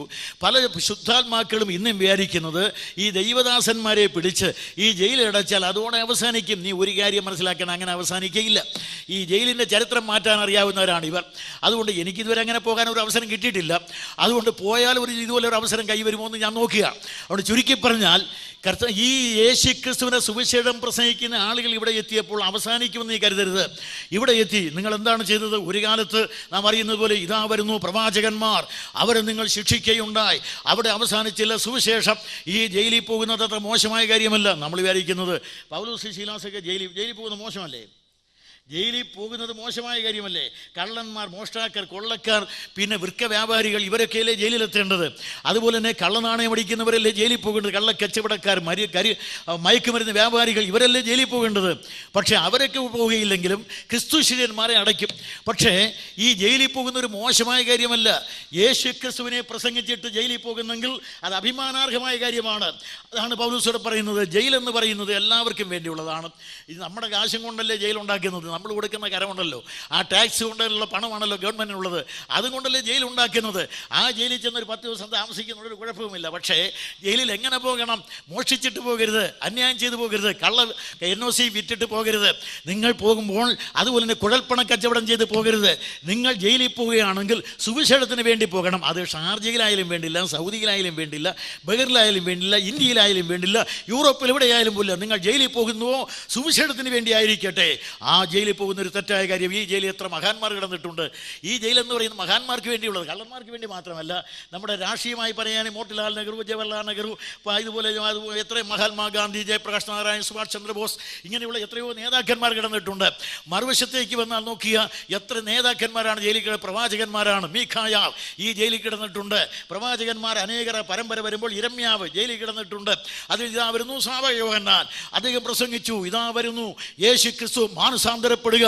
അദ്ദേഹത്തെ ജയിലിൽ അടച്ചു. അതിൻ്റെ തൊട്ടു പിന്നാലെ അവർ വിചാരിച്ചു യോഹന്നാൻ സ്നാപകന്റെ ശിരസ് മുറിച്ചു മാറ്റിയാൽ അതോടെ സുവിശേഷം അവസാനിക്കുമെന്ന്. ഇതാ വരുന്നു യേശു ക്രിസ്തു. യേശു ക്രിസ്തു പ്രസംഗിച്ചു, കാലം തികഞ്ഞു, ദൈവരാജ്യം സമീപിച്ചിരിക്കുന്നു, മാനസാന്തരപ്പെടുക. അദ്ദേഹത്തെ ക്രൂശിൽ തറച്ചു. ഇതാ വരുന്നു പത്രോസ്, അദ്ദേഹം പ്രസംഗിച്ചു, മാനസാന്തരപ്പെടുക, അദ്ദേഹത്തെ നിങ്ങൾ കല്ലെറിയുകയുണ്ടായി. ഇതാ തൊട്ടു പിന്നാലെ വരുന്നു സേവാനോസ്, അദ്ദേഹം പ്രസംഗിച്ചു, മാനസാന്തരപ്പെടുക, അദ്ദേഹത്തെ കല്ലെറിഞ്ഞു കൊല്ലുകയുണ്ടായി. അത് കഴിഞ്ഞപ്പോൾ ഇതാ വരുന്നു പൗലോസ്, നീ ഇവനെ കല്ലെറിയുവാൻ സമ്മതം കൊടുത്താൽ നിന്നെ കൊണ്ട് പ്രസംഗിപ്പിക്കും. അതാണ് സുവിശേഷം എന്ന് പറഞ്ഞാൽ, നീ ഇത് വേണ്ടെന്ന് പറഞ്ഞാൽ നിന്നെ കൊണ്ട് പ്രസംഗിക്കുന്നത് ഞാൻ സാക്ഷിയാണ്. അതുകൊണ്ട് പ്രിയ സഹോദരന്മാരെ, നിന്നെ കൊണ്ട് ഇതാ വരുന്നു പൗലോസ്, അദ്ദേഹം പ്രസംഗിച്ചു, കാലം തികഞ്ഞു, മാനസാന്തരപ്പെടുക. അപ്പോസ്തലപ്രവൃത്തി 17-ാം അധ്യായം, മാനസാന്തരപ്പെടുക, അദ്ദേഹത്തെ വാളുകൊണ്ട് വെട്ടിക്കൊന്നു. ഇതാ വരുന്നു തീമോഥേസ്, അദ്ദേഹം പ്രസംഗിച്ചു, മാനസാന്തരപ്പെടുക. എബ്രായ ലേഖനം 13-ാം അധ്യായം ഒടുവിലത്തെ വാക്യം, അവിടെ തീമോഥേസ് ജയിലിലാണ്. കുറെ കൂടെ കഴിയുമ്പോൾ ഇതാ ഒരു തൊട്ട് പിന്നാലെ അപ്പൊല്ലോസ്, അദ്ദേഹം പ്രസംഗിച്ചു, അദ്ദേഹത്തെ ജയിലടച്ചു. ഇതാ വരുന്ന അത്താനാസ്യോസ്, അദ്ദേഹം പ്രസംഗിച്ചു, മാനസാന്തരപ്പെടുക, അദ്ദേഹം തീക്കുണ്ടത്തിലേക്ക് വലിച്ചെറിഞ്ഞു. ഇതാ വരുന്നു സിംഗ്ലി, കാൽവിൻ, ലൂഥർ, ആയിരങ്ങൾ ആർത്തിരമ്പി അഗമികയ യേശു ക്രിസ്തുവിന്റെ സുവിശേഷം പ്രസംഗിക്കുന്നു. അത് അവസാനിപ്പിക്കുവാൻ യാതൊരു സാമ്രാജ്യ ശക്തിക്കും കഴിയുകയില്ല. അപ്പോസ്തലന്മാർ ജയിലിൽ, ഈ ജയിലിൽ അർദ്ധരാത്രിക്ക് പാട്ടും പ്രാർത്ഥനയും ഉയരുകയാണ്. ഈ പൗലോസും ഇവരും ഇവിടെ കിടന്നപ്പോൾ ഈ പ്രാർത്ഥനയ്ക്ക് ഒരു പ്രത്യേകത ഉണ്ടായിരുന്നു. ഇന്നത്തെ നമ്മുടെയൊക്കെ പ്രാർത്ഥന എന്ന് പറഞ്ഞാൽ പ്രത്യേകിച്ച് ജനിച്ചതും ചത്തതുമാണ്. പിന്നെ കുറേ പേരും അമിതമായ ശബ്ദം ഉണ്ടാക്കുന്നവരാണ്. അവർ വിചാരിക്കുന്നത് ഇവിടെ ശബ്ദമുണ്ടാക്കിയാൽ അങ്ങ് സ്വർഗത്തിലെത്തിച്ചേരണമെന്നാണ്. ഇതുകൊണ്ടൊന്നും വലിയ കാര്യമില്ല. ഇവിടെ വലിയ പ്രാർത്ഥനാ വീരന്മാരുമുണ്ട്, പ്രാർത്ഥന തൊട്ടുവെച്ച് പ്രാർത്ഥിക്കുന്നവർ. അതുകൊണ്ട് ഇത്ര മണിക്കൂറിന് ഇത്ര മണി ഇന്ന പ്രാർത്ഥനയ്ക്ക് ഇത്ര രൂപ, 60 രൂപ, 1000 രൂപ, അതുപോലെ തന്നെ ഇങ്ങനെ ഫീസ് വെച്ച് പ്രാർത്ഥിക്കുന്ന ദിനകരാദികളൊക്കെ ഉണ്ട്. അപ്പോൾ ചുരുക്കി പറഞ്ഞാൽ ഈ മഹാവീരന്മാരെല്ലാം പ്രാർത്ഥനാ വീരന്മാരുണ്ട്, ഒരു ചുക്ക് നടക്കാറില്ല. നേരെ മറിച്ചൊരു കാര്യമുണ്ട്. പൗലോസും ശീലാസും പാട്ടുപാടി പ്രാർത്ഥിച്ചു, ദൈവത്തെ സ്തുതിച്ചു. അപ്പോഴാണ് സംഭവം, ഈ കാരാഗ്രഹം ഇരിക്കുന്ന സ്ഥലം മെല്ലെ ചലിക്കാൻ തുടങ്ങി. ആ പൗലോസും ശീലാസും അർദ്ധരാത്രിക്ക് പാടി ദൈവത്തെ സ്തുതിച്ചുകൊണ്ടിരുന്നു. ഭൂമി കുലുങ്ങാൻ തുടങ്ങി, കാരാഗ്രഹത്തിൻ്റെ അടിത്തറ ഇളകാൻ തുടങ്ങി. അത് ഭൂമി കുലുങ്ങി എന്ന് മാത്രമല്ല, അപ്പോസ്തലന്മാരെ ബന്ധിച്ചിരിക്കുന്ന ചങ്ങലകൾ അഴിഞ്ഞു വീഴാൻ തുടങ്ങി. മാത്രമല്ല കാരാഗ്രഹത്തിൻ്റെ കവാടം തുറന്നു. ഇവിടെ 3 പാഠമുണ്ട്. ഏറ്റവും പ്രധാനപ്പെട്ട പാഠം, നിനക്ക് കർത്താവിൻ്റെ ശിഷ്യന്മാരെ അടയ്ക്കുവാനുള്ള ജയിൽ പണിയുവാൻ അറിയാം. പക്ഷേ നീ ജയിൽ പണിതിരിക്കുന്നതുണ്ടല്ലോ സ്വർഗത്തിലെ ദൈവം ഉണ്ടാക്കിയ ഭൂമിയിലാണ്. നീ ക്രിസ്തു ശിഷ്യന്മാരെ ജയിലിൽ അടച്ചാൽ ആ ജയിലിരിക്കുന്ന ഭൂമിയെ കുലുക്കാൻ അറിയാവുന്നവനാണ് സ്വർഗത്തിലെ ദൈവം. അവൻ ആ ജയിൽ കുലുക്കും. അതുകൊണ്ട് ഭൂകമ്പമുണ്ടായി. പിന്നെ നാം വായിക്കുന്നത് അവിടെ ചങ്ങലകൾ അഴിഞ്ഞു വീണു. ആ ചങ്ങല അഴിഞ്ഞു വീഴുമ്പോൾ കർത്താവായ യേശു ക്രിസ്തു എല്ലാ ചങ്ങലകളെയും അടിച്ച് കുണ്ടറലിൽ കിടക്കുന്ന വിടുവിക്കുവാൻ വേണ്ടി വന്നവനാണ്. അതിനെതിരെ ഒരു ചങ്ങലയുമില്ല. കാരാഗ്രഹത്തിൻ്റെ കവാടം തുറന്നു. ആരും ഒരിക്കലും തുറക്കാതെ തുറക്കാതെ വണ്ണം അടയ്ക്കാതെ വണ്ണം തുറക്കുന്ന ദാവീദിന്റെ താക്കോലുള്ളവനാണ് ഇവിടെയുള്ളത്. അതുകൊണ്ട് നിന്റെ കാരാഗ്രഹത്തിന്റെ കവാടം ഉറച്ചിരിക്കുകയില്ല. അത്രയുമായപ്പോൾ സംഭവങ്ങൾ ഒന്നിനു പുറകെ ഒന്നായി അരങ്ങേറുകയാണ്. സമയപരിധി കൊണ്ട് വിശദീകരിക്കുന്നില്ല. ഈ സമയത്ത് ഇങ്ങനെ ദൈവം പ്രവർത്തിക്കുകയാണ്. ഇവിടെ അഭൂതപൂർവമായ ഭൂകമ്പങ്ങളും ചങ്ങല അഴിഞ്ഞു വീഴലും കാരാഗ്രഹ കവാടം തുറക്കലും എല്ലാം നടക്കും. പ്രാർത്ഥനയും എല്ലാം നടന്നുകൊണ്ടിരിക്കുമ്പോൾ ദൈവത്തിൻ്റെ പ്രവൃത്തി ഗംഭീരമായി നടക്കുമ്പോൾ മറുവശത്ത് ഒരുത്തൻ ആത്മഹത്യ ചെയ്യാൻ പോവുകയാണ്. ഒരുത്തൻ ജയിലർ, റോമൻ ജയിലർ, അദ്ദേഹമാണ് ജയിലിൽ സൂക്ഷിക്കേണ്ടത്. റോമൻ ജയിലർക്ക് ഇപ്പോൾ മരിച്ചാൽ മതി. കാരണം ന്യായമായിട്ട് അദ്ദേഹം അനുമാനിച്ചു, ഇത്രയും സൗകര്യം കിട്ടിയാൽ എന്ന് പറഞ്ഞാൽ കാരാഗ്രഹത്തിൻ്റെ കവാടവും തുറന്ന് ചങ്ങലയും അഴിഞ്ഞു വീണ് കിട്ടിയാൽ പിന്നെ ഏത് തടവുള്ളിയാണ് ചാടിപ്പോകാത്തത്? ഞങ്ങൾക്കറിയാം, ഞങ്ങളുടെ പാർട്ടിയിലായിരുന്ന കാലത്ത് ഞങ്ങളുടെ ആളുകൾ ഏതെങ്കിലും ജയിലിലായാൽ എങ്ങനെ പുറത്താക്കണമെന്ന് ഞങ്ങൾക്കറിയാം. ഞങ്ങൾ ബ്രേക്ക്ഫാസ്റ്റ് കൊടുത്ത് തിരിച്ചു കഴിയുമ്പോൾ 2 മണിക്കൂർ ആൾ പുറത്തെത്തും. അത് അപ്പത്തിനകത്ത് അരം വെച്ചാണ് കൊടുക്കുന്നത്. ഇപ്പോൾ പറയുന്നതേ ഉള്ളൂ, അന്ന് പറയുകയില്ല. അവിടെ ചുരുക്കി പറഞ്ഞാൽ ആൾ പുറത്തു വരും, അത് ഞങ്ങൾക്കറിയാം. പക്ഷേ ഒരു കാര്യമുണ്ട്, ഈ ജയിലുണ്ടല്ലോ, ഈ ജയിലിനകത്ത് ഇപ്പോൾ ദൈവം പ്രവർത്തിച്ചപ്പോൾ ഇവിടെ മറുവശത്ത് ഒരുത്തൻ ആത്മഹത്യ ചെയ്യാൻ തുടങ്ങുകയാണ്. പലയിടത്തും അങ്ങനെയാണ്. ഈശ്വരൻ പ്രവർത്തിച്ചു കൊണ്ടിരിക്കുമ്പോൾ യേശുക്രിസ്തുവിനെ സുവിശേഷം പ്രസംഗിക്കുമ്പോഴും ചിലർക്ക് ആത്മഹത്യ ചെയ്തേ തീരുകയുള്ളൂ. അതിനുവേണ്ടി മോഹിക്കുകയാണ്. എന്താണ് ഈ ആത്മഹത്യ എന്ന് പറഞ്ഞാൽ? ഫിലിപ്പിയിലെ കാരാഗ്രഹ പ്രമാണി ആത്മഹത്യയ്ക്ക് പോവുകയാണ്. അദ്ദേഹം ചോദിച്ചു, വെളിച്ചം എവിടെ? എന്തിന്? തന്നെ ഏൽപ്പിച്ചിരിക്കുക തടവുള്ളികൾ ചാടിപ്പോയിരിക്കുകയാണ്. അന്നത്തെ റോമൻ നിയമം ഇതാണ്, ഏതെങ്കിലും ഒരു ജയിലറെ ഏൽപ്പിച്ചിരിക്കുക തടവുള്ളി അവൻ്റെ കയ്യിൽ നിന്ന് ചാടിപ്പോയാൽ പിറ്റേ ദിവസം വിസ്താര വിധേയമായിട്ട് ഈ ജയിൽ പുള്ളി ഏത് ശിക്ഷ അനുഭവിക്കണോ ആ ശിക്ഷ ഈ ജയിലർ അനുഭവിക്കണം. അങ്ങനെ ജയിലർ അനുഭവിക്കേണ്ടി വരും, നിയമഹസ്തത്തിൽ വീഴണം. ഈ തടവുള്ളികൾ ചാടിപ്പോയി എന്ന് ഇദ്ദേഹം അങ്ങ് അനുമാനിച്ചിട്ട് വിചാരിച്ചു, നാളെ ശിക്ഷ വഹിക്കണം. ആ ശിക്ഷ ലഭിക്കാതിരിക്കേണ്ടതിന് ഇന്നേ മരിച്ചേക്കാമെന്ന് കരുതിയാണ് ഇയാൾ മരിക്കാൻ തുടങ്ങുന്നത്. ഈ മരിക്കാൻ തുടങ്ങുന്ന ആളുകൾ ആത്മഹത്യ എന്നാണ് ഇതിനെ വിളിക്കുന്നത്. എന്താണ് ഈ ആത്മഹത്യ എന്ന് പറഞ്ഞാൽ? ആത്മഹത്യ എന്ന് പറഞ്ഞാൽ എന്താണ്? സ്വയം മരിക്കുക അല്ലേ? മനുഷ്യൻ മനസ്സോടെ മരിക്കുന്നതിനാണ് ആത്മഹത്യ. പക്ഷേ ഞാനങ്ങനെ സമ്മതിക്കുകയില്ല. ആത്മഹത്യ എന്ന് പറയാൻ മനുഷ്യൻ മനസ്സോടെ മരിക്കുന്നതാണ്. അത് ഈ ശരീരത്തിൽ നിന്ന് ജീവനെ വേർപെടുത്തുന്ന ഒരു പ്രക്രിയയാണ് ഇവിടെ നടത്തുന്നത്. ഇതല്ല ആത്മഹത്യ. യഥാർത്ഥത്തിൽ ആത്മഹത്യ എന്ന് പറഞ്ഞാൽ മനുഷ്യൻ മനസ്സോടെ നരകത്തിലേക്ക് പോകുന്നതാണ്. അതാണ് യഥാർത്ഥ മരണം. അതുകൊണ്ട് മനുഷ്യൻ മനസ്സോടെ നരകത്തിലേക്ക് പോകുന്നതാണ് യഥാർത്ഥ ആത്മഹത്യയെങ്കിൽ രക്ഷിക്കപ്പെടാത്ത ഏവരും ഈ ആത്മഹത്യയിലാണ്. ഇവിടെയും ഇപ്പോൾ ദുബായിലും ഈ സദസ്സിലും അങ്ങനെയുള്ള ആളുകളുണ്ടോ എന്ന് എനിക്ക് അറിഞ്ഞുകൂടാ. അവിടെ പ്രിയ സഹോദരന്മാരെ, നിങ്ങൾ ഈ പാപത്തിൽ തന്നെ ജീവിക്കുന്നു എങ്കിൽ നിങ്ങൾ ആത്മഹത്യാപരമായി ജീവിക്കുകയാണ്. പാപം നിങ്ങളെ നയിക്കുന്നത് ഈ ഭയാനകമായ ആത്മഹത്യയിലേക്കാണ്. ഇവിടെ കുറേ ആത്മഹത്യയുടെ ചരിത്രമൊക്കെ കേട്ടിട്ടുണ്ട്, ഇവിടെയും നടന്നിട്ടുണ്ട്. അത് എല്ലാം ഞാൻ വിശദീകരിക്കുന്നില്ല. എവിടെയും ആത്മഹത്യകൾ നിരന്തരം. ആത്മഹത്യയ്ക്ക് ഇപ്പോൾ സാധൂകരണം നൽകുന്ന പുസ്തകം ഇംഗ്ലണ്ടിൽ ഇറങ്ങിയിട്ടുണ്ട്. അതിൻ്റെ ഒരു കോപ്പി എനിക്കും കിട്ടിയിട്ടുണ്ട്. ചുരുക്കി പറഞ്ഞാൽ ആത്മഹത്യയ്ക്ക് ന്യായീകരണം നൽകുന്നുണ്ട്. എന്നാൽ ഒരു കാര്യം നീ മനസ്സിലാക്കണം, ഇവിടെ മരിച്ചതുകൊണ്ട്, കയറി തൂങ്ങിയതുകൊണ്ടോ, കത്തി കൊണ്ട് കുത്തിയതുകൊണ്ടോ, തോക്കുകൊണ്ട് വെടിവെച്ചത് കൊണ്ടോ ഒന്നും നിന്റെ പ്രശ്നം തീരുകയില്ല. കടലിൽ ചാടിയാൽ, കായലിൽ ചാടിയാൽ പ്രശ്നം തീരുകയില്ല. കാരണം ഇവിടെ നീ മരിച്ചാൽ തുറക്കുന്നത് അക്കരെയാണ്. അതുകൊണ്ട് നിന്റെ പ്രശ്നം ഇവിടെ തീരുകയില്ല ആത്മഹത്യ കൊണ്ട്. അതുകൊണ്ട് കത്തിയിൽ അവസാനിപ്പിക്കാതിരിക്കണം ജീവിതം. ആത്മഹത്യാ പ്രേരണയ്ക്ക് നമുക്കറിയാം എന്താണ് കാരണം. പ്രണയ നൈരാശ്യമാണ് പ്രഖ്യാപനമുള്ള ഈ ആത്മഹത്യ കാരണം. പിന്നെ ബിസിനസ്സിലെ പരാജയം. അങ്ങനെ പലരും ആത്മഹത്യ ചെയ്യുന്നുണ്ട്. പിന്നെ വരുന്നത് മറ്റു ചിലതായിരിക്കുന്ന സമ്മർദ്ദങ്ങൾ. ഇങ്ങനെ വരുമ്പോഴാണ് അത് ദാമ്പത്യ ജീവിതത്തിലെ പരാജയം. ഇങ്ങനെ പലരും ആത്മഹത്യ ചെയ്യുന്നുണ്ട്. ഇപ്പോൾ ആത്മഹത്യാ നിരക്ക് നമ്മുടെ കേരളത്തിൽ വളരെയേറെ വർദ്ധിച്ചിരിക്കുകയാണ്. ഒരു കാര്യം പറഞ്ഞാൽ ആത്മഹത്യ പ്രശ്നപരിഹാരമല്ല യാതൊന്നിനും. അതുകൊണ്ട് മനുഷ്യൻ്റെ പാപമാണ് അവനെ ആത്മഹത്യയിലേക്ക് നയിക്കുന്നത്.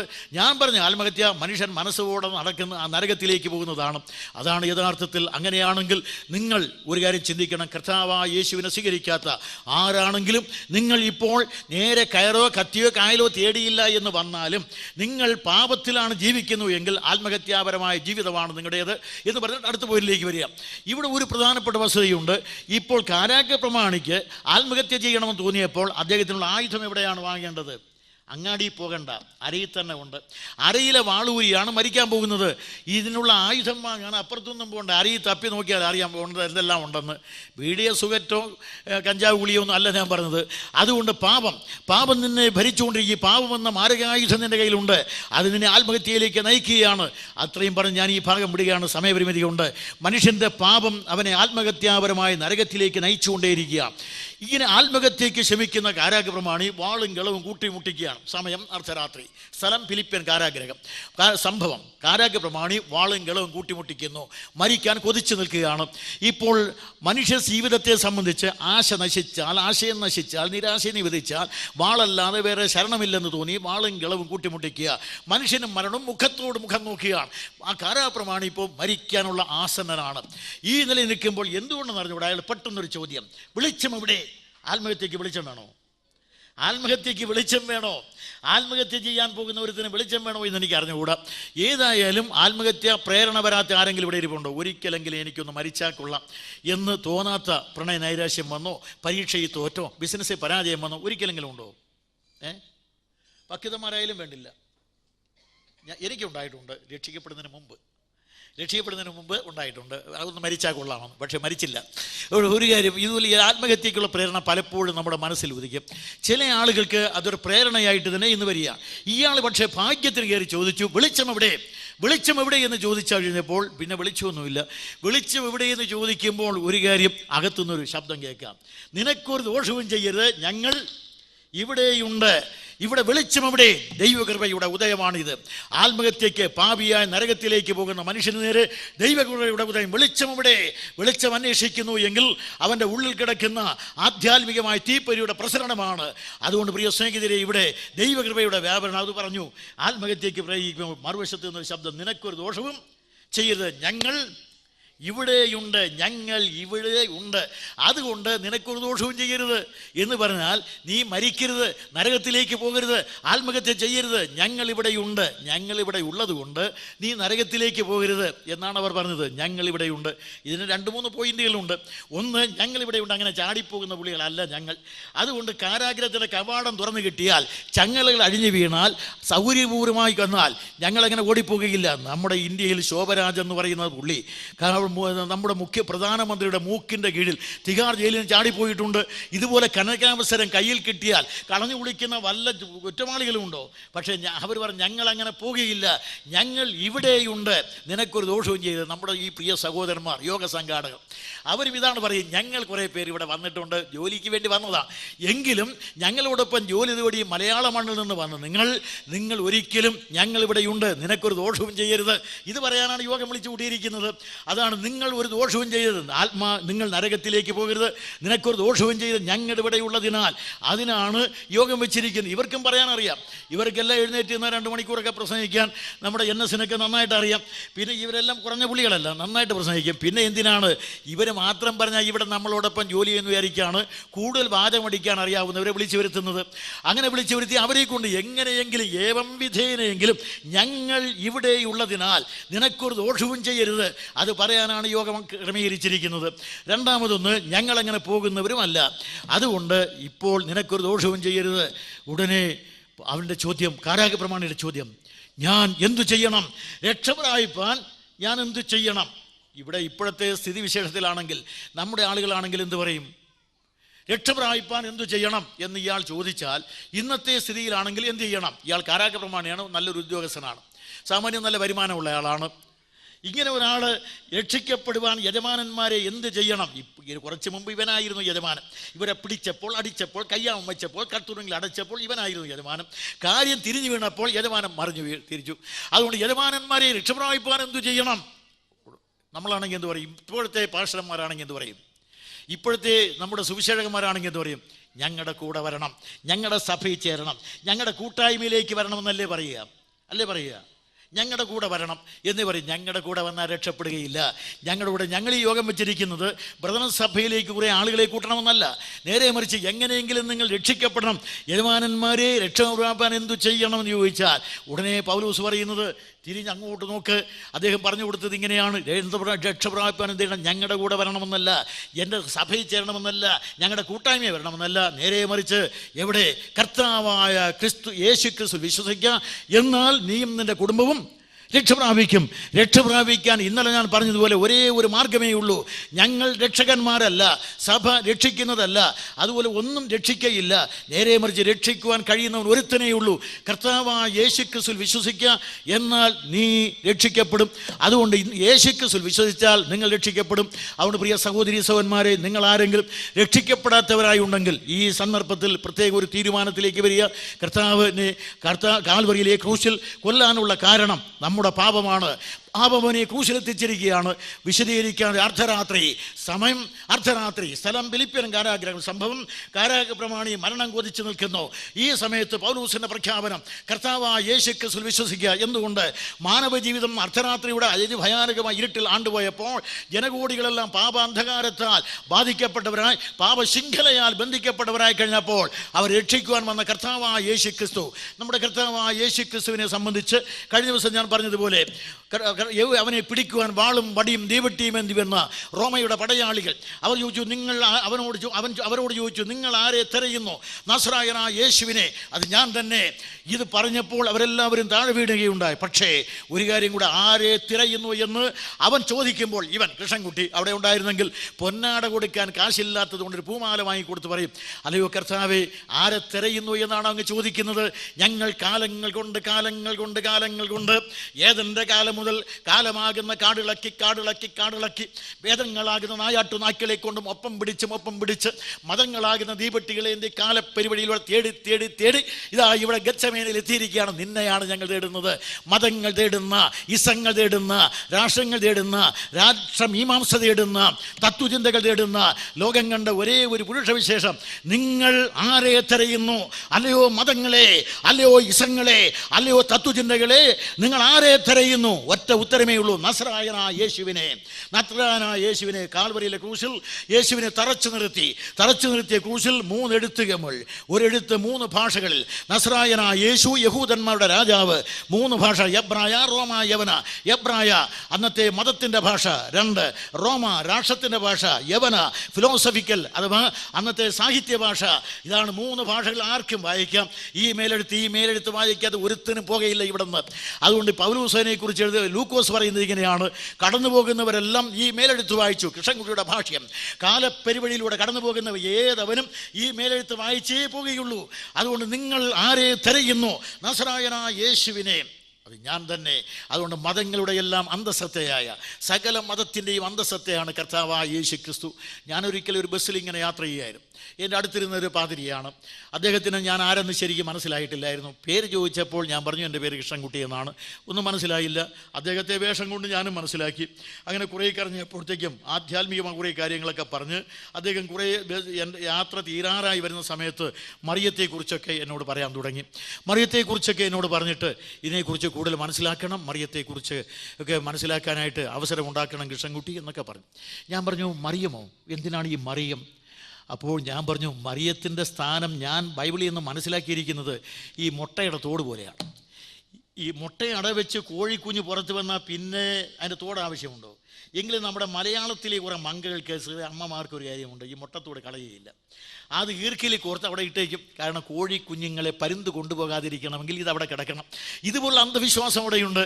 അതുപോലെയാണ് കർത്താവായ യേശുക്രിസ്തു എന്ന കാലകതിരവനും ഈ ലോകത്തിൽ വരികയും കാൽവരിയിലെ ക്രൂശിൽ മരിക്കുകയും അടക്കപ്പെടുകയും ഉയർത്തെഴുന്നേൽക്കുകയും ചെയ്തപ്പോൾ അവിടെ അന്വേഷിച്ചിരുന്നവർക്കൊരു ശബ്ദം കേൾക്കാം, നിങ്ങൾ ജീവിച്ചിരിക്കുന്നവനെ മരിച്ചവിടയിൽ അന്വേഷിക്കുന്നത് എന്ത്? അവൻ ഇവിടെ ഇല്ല. ഒഴിഞ്ഞ കല്ലറ. മതങ്ങളെല്ലാം ഒഴിഞ്ഞ കല്ലറകളാണ്. മതങ്ങളുടെ അന്തസത്തയാണ് യേശുക്രിസ്തു. സകല മതത്തിൻ്റെയും അന്തസത്തയായ ക്രിസ്തു പുറത്തു വന്നതുകൊണ്ട് മതങ്ങളെല്ലാം ഒഴിഞ്ഞ കല്ലറകൾ. ഈ മതങ്ങളുടെ സ്ഥാനമാണ് മറിയത്തിനുള്ളത് എന്ന് പറയാം. മറിയം യേശുവിനെ പ്രസവിക്കുവാനുള്ളതാണ്. അതുപോലെ തന്നെ മതങ്ങളും യേശുവിനെ ആശയപരമായി പ്രസവിക്കുവാനുള്ളതാണ്. യേശുവിനെ പ്രസവിച്ചു കഴിഞ്ഞാൽ ഇവയ്ക്ക് ഒഴിഞ്ഞ കല്ലറയുടെ സ്ഥാനമേ ഉള്ളൂ. അതുകൊണ്ട് പ്രിയ സ്നേഹിതരെ, കർത്താവായ യേശുക്രിസ്തു അവൻ മതങ്ങളുടെ അന്തസത്ത, തത്വചിന്തയുടെ ആത്മസത്ത, ഇതെല്ലാം കൂടെ കടന്നെടുത്ത സാരമാണ് നമ്മുടെ കർത്താവ്. അതിനെക്കുറിച്ചൊക്കെ ഞാൻ വിശദീകരിക്കില്ല. ഇതെല്ലാം വേറെ വിഷയങ്ങളാണ്, പ്രത്യേകം പ്രസംഗിക്കേണ്ടതാണ്. അതുകൊണ്ട് കർത്താവായ യേശുക്രിസ്തു മതങ്ങളുടെയും തത്വചിന്തയുടെയും അതുപോലെ തന്നെ രാഷ്ട്രീയ മീമാംസയുടെയും ആത്യന്തികമായ ആത്മസത്തയാണ്. അതിനപ്പുറത്ത് ഞാൻ ഇപ്പോൾ വിശദീകരിക്കുകയില്ല. അവിടെ കർത്താവായ യേശു ക്രിസ്തു ലോകത്തിലേക്ക് വരികയുണ്ടായി. മതങ്ങൾ തേടുന്ന, ഇസങ്ങൾ തേടുന്ന, തത്വചിന്തകൾ തേടുന്ന ഒരേ ഒരു പുരുഷവിശേഷമാണ് യേശു ക്രിസ്തു. അവനാണ് ലോകരക്ഷിതാവ്. നിങ്ങൾ ആരെ തിരയുന്നു? നസ്രായനായ യേശുവിനെ പിടിച്ചുകൊള്ളുക. അവനെ പിടിച്ചു, അവരവനെ വിസ്തരിച്ചു. ഞാൻ ഇന്നലെ പറഞ്ഞല്ലോ, 3 മതകോടതി, 3 സിവിൽ കോടതി വിസ്തരിച്ചു. കാൽവറിയിലെ ക്രൂശിൽ തറച്ചു. ഞാൻ ഈ ഭാഗത്ത് അല്പം വിശദീകരിക്കുകയാണ്. കാൽവറിയിലെ ക്രൂശിൽ അവനെ തറച്ചു. യേശു ക്രിസ്തു കാൽവറിയിലെ ക്രൂശിൽ കിടന്നുകൊണ്ട് 7 വാക്യങ്ങൾ പറഞ്ഞിട്ടുണ്ട്. എന്നാൽ ഒടുവിലായി അദ്ദേഹം പറഞ്ഞു, എല്ലാം നിവൃത്തിയായി. അതേ ഒടുവിലായി നിവൃത്തിയായി, ടെറ്റലസ്റ്റോയ്. അതേ അരുളി ചെയ്യേണ്ട ടെറ്റലസ്റ്റോയ്. അന്ന് റോമൻ കൊലോസിയത്തിൽ 2 കുറ്റവാളികളെ കൊണ്ട് നിർത്തി യുദ്ധത്തിന് നൽകിയാൽ, ദ്വന്ദ്വയുദ്ധത്തിന് നൽകിയാൽ, ആ ദ്വന്ദ്വയുദ്ധം ചെയ്യുന്ന 2 പേർ, ഒരുത്തൻ ദ്വന്ദ്വയുദ്ധത്തിൽ വിജയിച്ചു കഴിഞ്ഞാൽ പരാജിതന്റെ നെഞ്ചത്ത് ഇവന്റെ കയ്യിലിരിക്കുന്ന കഠാര കുത്തിയിറക്കി ചോരപുരുണ്ട കഠാര ആകാശത്തിൽ വീശിപ്പറയുന്ന വാക്കാണ് ടെറ്റലസ്റ്റോയ്. അതുപോലെ തന്നെ ഒരു മഹാപുരോഹിതൻ യാഗമർപ്പിച്ച് വെളുത്ത ധൂമം കാണുമ്പോൾ പറയുന്ന വാക്കാണ് ടെറ്റലസ്റ്റോയ്. ഒരു നല്ല ചിത്രകാരൻ അനുഗ്രഹീതമായ ചിത്രം രചിച്ച് ക്യാൻവാസിൽ ദൂരവേ നിന്ന് നോക്കി പിന്നെയും വന്ന് 2-3 പുള്ളികളിട്ട് പിന്നെയും അങ്ങോട്ടും ഇങ്ങോട്ടും നോക്കി പുള്ളികളൊക്കെ ഇട്ട് ഒടുവിലായി പൂർത്തിയാകുമ്പോൾ പറയുന്ന വാക്കാണ് ടെറ്റലസ്റ്റോയ്. നമ്മുടെ ഒരു വലിയ കർഷകൻ വിത്തെറിഞ്ഞിട്ട് വിതച്ച് കളപ്പുരി ചേർത്തിട്ട് സംതൃപ്തനായി പറയുന്ന വാക്ക് ടെറ്റലസ്റ്റോയ്. നമ്മുടെ കർത്താവായ യേശു ക്രിസ്തു ഇതെല്ലാം കൂടെയാണ്. കർത്താവായ യേശു ക്രിസ്തു റോമൻ കൊലോസ്യത്തിലെ കുറ്റവാളിയെ കൊല്ലുന്നവനല്ല, മരണാധികാരിയായ പിശാചിനെ തന്റെ മരണത്താൽ തോൽപ്പിച്ച് വിജയകിരീടം ചൂടിയ നമ്മുടെ കർത്താവായ യേശു ക്രിസ്തു. അവൻ പറഞ്ഞ ടെറ്റലസ്റ്റോയ്. നമ്മുടെ കർത്താവായ യേശു ക്രിസ്തു ഏറ്റവും വലിയ കർഷകനാണ്. സ്വർഗത്തിലെ ഗോതമ്പ് മണി ഭൂമിയുടെ വയലേലാളിൽ വീശി വിതച്ച് അനന്തതയിൽ കതിരുകൾ കൊയ്തു കൂട്ടുന്ന അനുഗ്രഹീതനായ കർഷകനായ കർത്താവായ യേശു ക്രിസ്തു ദൂരവേ കതിരുകൾ നിറയുന്ന കണ്ടു പറഞ്ഞു ടെറ്റലസ്റ്റോയ്. കർത്താവായ യേശു ക്രിസ്തു ലോകം കണ്ട അതുല്യനായ സമരയോദ്ധാവാണ്. അവൻ പ്രഖ്യാപിച്ചു ഇത് ഇതിനപ്പുറം മഹാപുരോഹിതനുമാണ്. അവൻ പ്രഖ്യാപിച്ചു നിവൃത്തിയായി, സകലവും നിവൃത്തിയായിരിക്കും. ഇനിയും പാപത്തിന്റെ പരിഹാരത്തിന് വേണ്ടി ചെയ്യുവാൻ യാതൊരു യാഗവുമില്ല, കർമ്മങ്ങളില്ല, ആചാരങ്ങളില്ല. നിവൃത്തിയായി യേശു മരിച്ചു. യേശു ക്രൂശിൽ കിടക്കവേ ഓരോരുത്തരും ഇന്നലെ ഞാൻ സൂചിപ്പിച്ചതുപോലെ ഇറങ്ങി വരാനാണ് പറയുന്നത്. മഹാപുരോഹിതന്മാർ പറഞ്ഞു, ലേവ്യർ പറഞ്ഞു, ഇസ്രായേല്യർ പറഞ്ഞു, പടയാളികൾ പറഞ്ഞു, കടന്നു പോകുന്നവരെല്ലാം പറഞ്ഞു. പക്ഷേ യേശു ഇറങ്ങി വന്നില്ല. കർത്താവായ യേശു കാൽവരിയിലെ ക്രൂശിൽ കിടന്നുകൊണ്ട് ഉറക്കെ നിലവിളിച്ചു, എൻ്റെ ദൈവമേ, എൻ്റെ ദൈവമേ, നീ എന്നെ കൈവിട്ടതെന്ത്? നിങ്ങൾക്കൊരു ചോദ്യം ചോദിക്കാം. അപ്പോൾ കൃഷ്ണൻകുട്ടി ഇന്നലെയും ഇന്നുമൊക്കെ താൻ യേശു ക്രിസ്തു ദൈവമെന്നൊക്കെ പറഞ്ഞുകൊണ്ടിരുന്നു. ഇപ്പോൾ ദൈവം കാൽവരിയിലെ ക്രൂശിൽ കിടന്ന് ഉറക്കെ നിലവിളിക്കുമ്പോൾ എൻ്റെ ദൈവമേ എന്ന് വിളിച്ചപ്പോൾ അപ്പുറത്ത് വേറെ ഒരു ദൈവമുണ്ടല്ലോ, ആ ദൈവത്തിന് ഞങ്ങൾക്ക് പോരെ എന്നൊരു ചോദ്യം ചോദിക്കാം. പക്ഷെ ഒരു കാര്യമുണ്ട്, ഇവിടെ മാനവ പ്രതിനിധിയാണ് ക്രൂശിൽ ഉറക്കെ നിലവിളിക്കുന്നത്. അവൻ ദൈവമേ എന്ന് അതുവരെയും ദൈവത്തെ നോക്കി പിതാവെന്ന് മാത്രമേ അവൻ വിളിച്ചിട്ടുള്ളൂ. യേശു ക്രിസ്തുവിൻ്റെ ജീവിതദശയിൽ അവൻ സ്വർഗത്തിലെ ദൈവത്തെ പിതാവെന്നല്ലാതെ ഒരിക്കൽ പോലും ദൈവമെന്ന് വിളിച്ചിട്ടില്ല. കാൽവരിയിലെ ക്രൂശിൽ മരിക്കുന്നത് എൻ്റെയും നിൻ്റെയും പാപം ചുമന്നുകൊണ്ട് എൻ്റെയും നിൻ്റെയും പ്രതിനിധിയായി മരിക്കുന്നതിനാൽ ഞാൻ നീ നരകത്തിലേക്ക് പോകുമ്പോൾ പറയുവാനുള്ള വാക്കാണ് അവൻ പറഞ്ഞത്, എൻ്റെ ദൈവമേ, എൻ്റെ ദൈവമേ, നീ എന്നെ കൈവിട്ടതെന്ത്? സ്വർഗം അവനെ കൈവിട്ടു, ദൂതന്മാരവനെ കൈവിട്ടു, ശിഷ്യന്മാരവനെ കൈവിട്ടു, സ്വന്തം ജനം കൈവിട്ടു.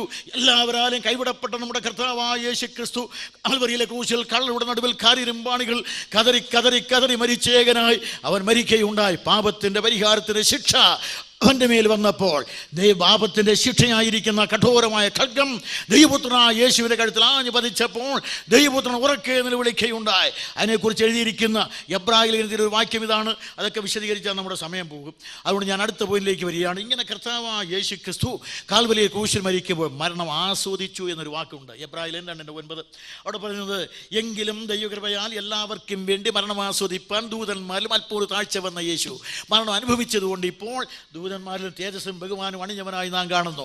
ദൂതന്മാരിൽ അല്പം താഴ്ച വന്ന യേശു. അതുകൊണ്ട് എബ്രായ ലേഖനത്തിൻ്റെ 1 മുതൽ 3 വരെ വാക്യങ്ങളിൽ അവൻ പ്രവാചകന്മാരെക്കാൾ വലിയവനെന്ന് പ്രഖ്യാപിച്ചു. എബ്രായ ലേഖനം 1-ാം അധ്യായം 4 മുതൽ 2-ാം അധ്യായത്തിൽ 8 വരെ വാക്യങ്ങളിൽ യേശു ക്രിസ്തു ദൂതന്മാരെയൊക്കെ ശേഷനാണെന്ന് 7 പോയിന്റ് കൊണ്ട് വിശദീകരിക്കുന്ന എഴുത്തുകാരൻ ഇപ്പോൾ എങ്കിലും എന്ന് പറഞ്ഞാൽ ഇവൻ ദൈവദൂതന്മാരുടെ ശ്രേഷ്ഠാവാണ്, എങ്കിലും ദൈവദൂതന്മാരെക്കാൾ ശ്രേഷ്ഠമായ നാമത്തിന് അവകാശിയാണ്, എങ്കിലും ഇവൻ അഭിഷിക്തനാണ് എങ്കിലും ദൈവകൃപയാൽ എല്ലാവർക്കും വേണ്ടി മരണം ആസ്വദിപ്പാൻ ദൂതന്മാരിൽ അല്പം ഒരു താഴ്ച വന്ന യേശു ക്രിസ്തുവിന് എവിടെയെങ്കിലും താഴ്ച വന്നു എങ്കിൽ മരിക്കുന്ന മനുഷ്യന് സദൃശം അവൻ മരിക്കുന്നവനായി തീർന്നു.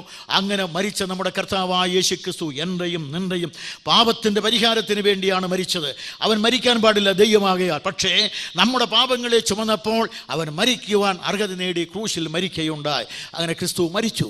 യേശു മരിക്കുമ്പോൾ സംഭവിച്ചത് ഒന്ന് നാം വായിക്കുന്നത്, യേശു ഉറക്കെ നിലവിളിച്ച് പ്രാണനെ വിട്ടു. അപ്പോൾ ദൈവാലയത്തിൻ്റെ തിരശ്ശീല അടിതൊട്ട് എന്നാണോ അല്ല മേൽതൊട്ട് അടിയോളം രണ്ടായി ചീന്തിയപ്പോൾ അതിൻ്റെ തൊട്ടു പിന്നാലെ സൂര്യൻ ഇരുണ്ട് പോയി, ഭൂമി കുലുങ്ങി, പാറകൾ കീറി, മരിച്ചവർ ഉയർത്തു. യേശുക്രിസ്തുവിൻ്റെ മരണത്തിൽ നടന്ന സംഭവ പരമ്പരകൾ. ദൈവപുത്രനായ യേശുക്രിസ്തുവിനെ മരണം കാണുവാൻ കഴിയാതെ കാലക്കതിരവൻ കണ്ണുകളുടെ ചയനത്തിൽ അനങ്ങാതിരുന്നപ്പോൾ ഭൂമി ആകെ ഉരുണ്ടുപോയി, സൂര്യൻ ഇരുണ്ടുപോയി, ഭൂമി ആകെ കുലുങ്ങിപ്പോയി. ദൈവപുത്രനായ യേശുവിനെ ക്രൂശിച്ച ആ ക്രൂശ് ആ പാറയിൽ ഉണ്ടാക്കിയ കുഴിയിൽ ഇട്ടവേ ആ പാറയുടെ കീറൽ ഇന്ന് പോലും മാറിയിട്ടില്ലെന്നാണ് ചരിത്രകാരന്മാർ പറയുന്നത്. ആ യേശു ക്രിസ്തു കിടന്ന് ആ പാറയുടെ കുരിശിനെ നിർത്തിയിരുന്നല്ലോ, ആ പാറ അന്നുണ്ടായി വിള്ളൽ ഇന്നും കിടപ്പുണ്ട്. പ്രിയ സ്നേഹിതരെ, ഭൂമി വിറച്ചു എന്ന് പറഞ്ഞാൽ ഉണ്ടാകട്ടെ എന്ന് ഉച്ചാരണം കൊണ്ട് ഉണ്ടാക്കിയതായി ഭൂമിക്ക് തൻ്റെ സ്രഷ്ടാവിൻ്റെ മരണം കാണുവാൻ കഴിയാതെ അത് വേവതു കൊണ്ട് ആടിപ്പോയി എന്ന് ഞാൻ വ്യാഖ്യാനിക്കും. അതുകൊണ്ട് കർത്താവായ യേശു ക്രിസ്തുവിൻ്റെ മരണത്തിൽ ഭൂമി വിറച്ചുപോയി, അഥവാ ഭൂകമ്പമുണ്ടായി. മാത്രമല്ല യേശു ക്രിസ്തു മരിച്ചപ്പോൾ പാറകൾ കീറി, അവൻ്റെ മരണത്തിൽ പാറകൾ കീറുക. പക്ഷേ കർത്താവായ യേശുവിൻ്റെ ഉറച്ച നിലവിളി ഭൂമിയെ കുലുക്കിയ, പാറയെ കീറിയ, തിരശീല ചീന്തിയ, കാദേശു മരുവിനടുക്കുന്ന മാൻപേടകളെ പ്രസവിക്കുന്ന, വനങ്ങളെ തോലിരിക്കുന്ന ദൈവപുത്രന ദീനരോധനം.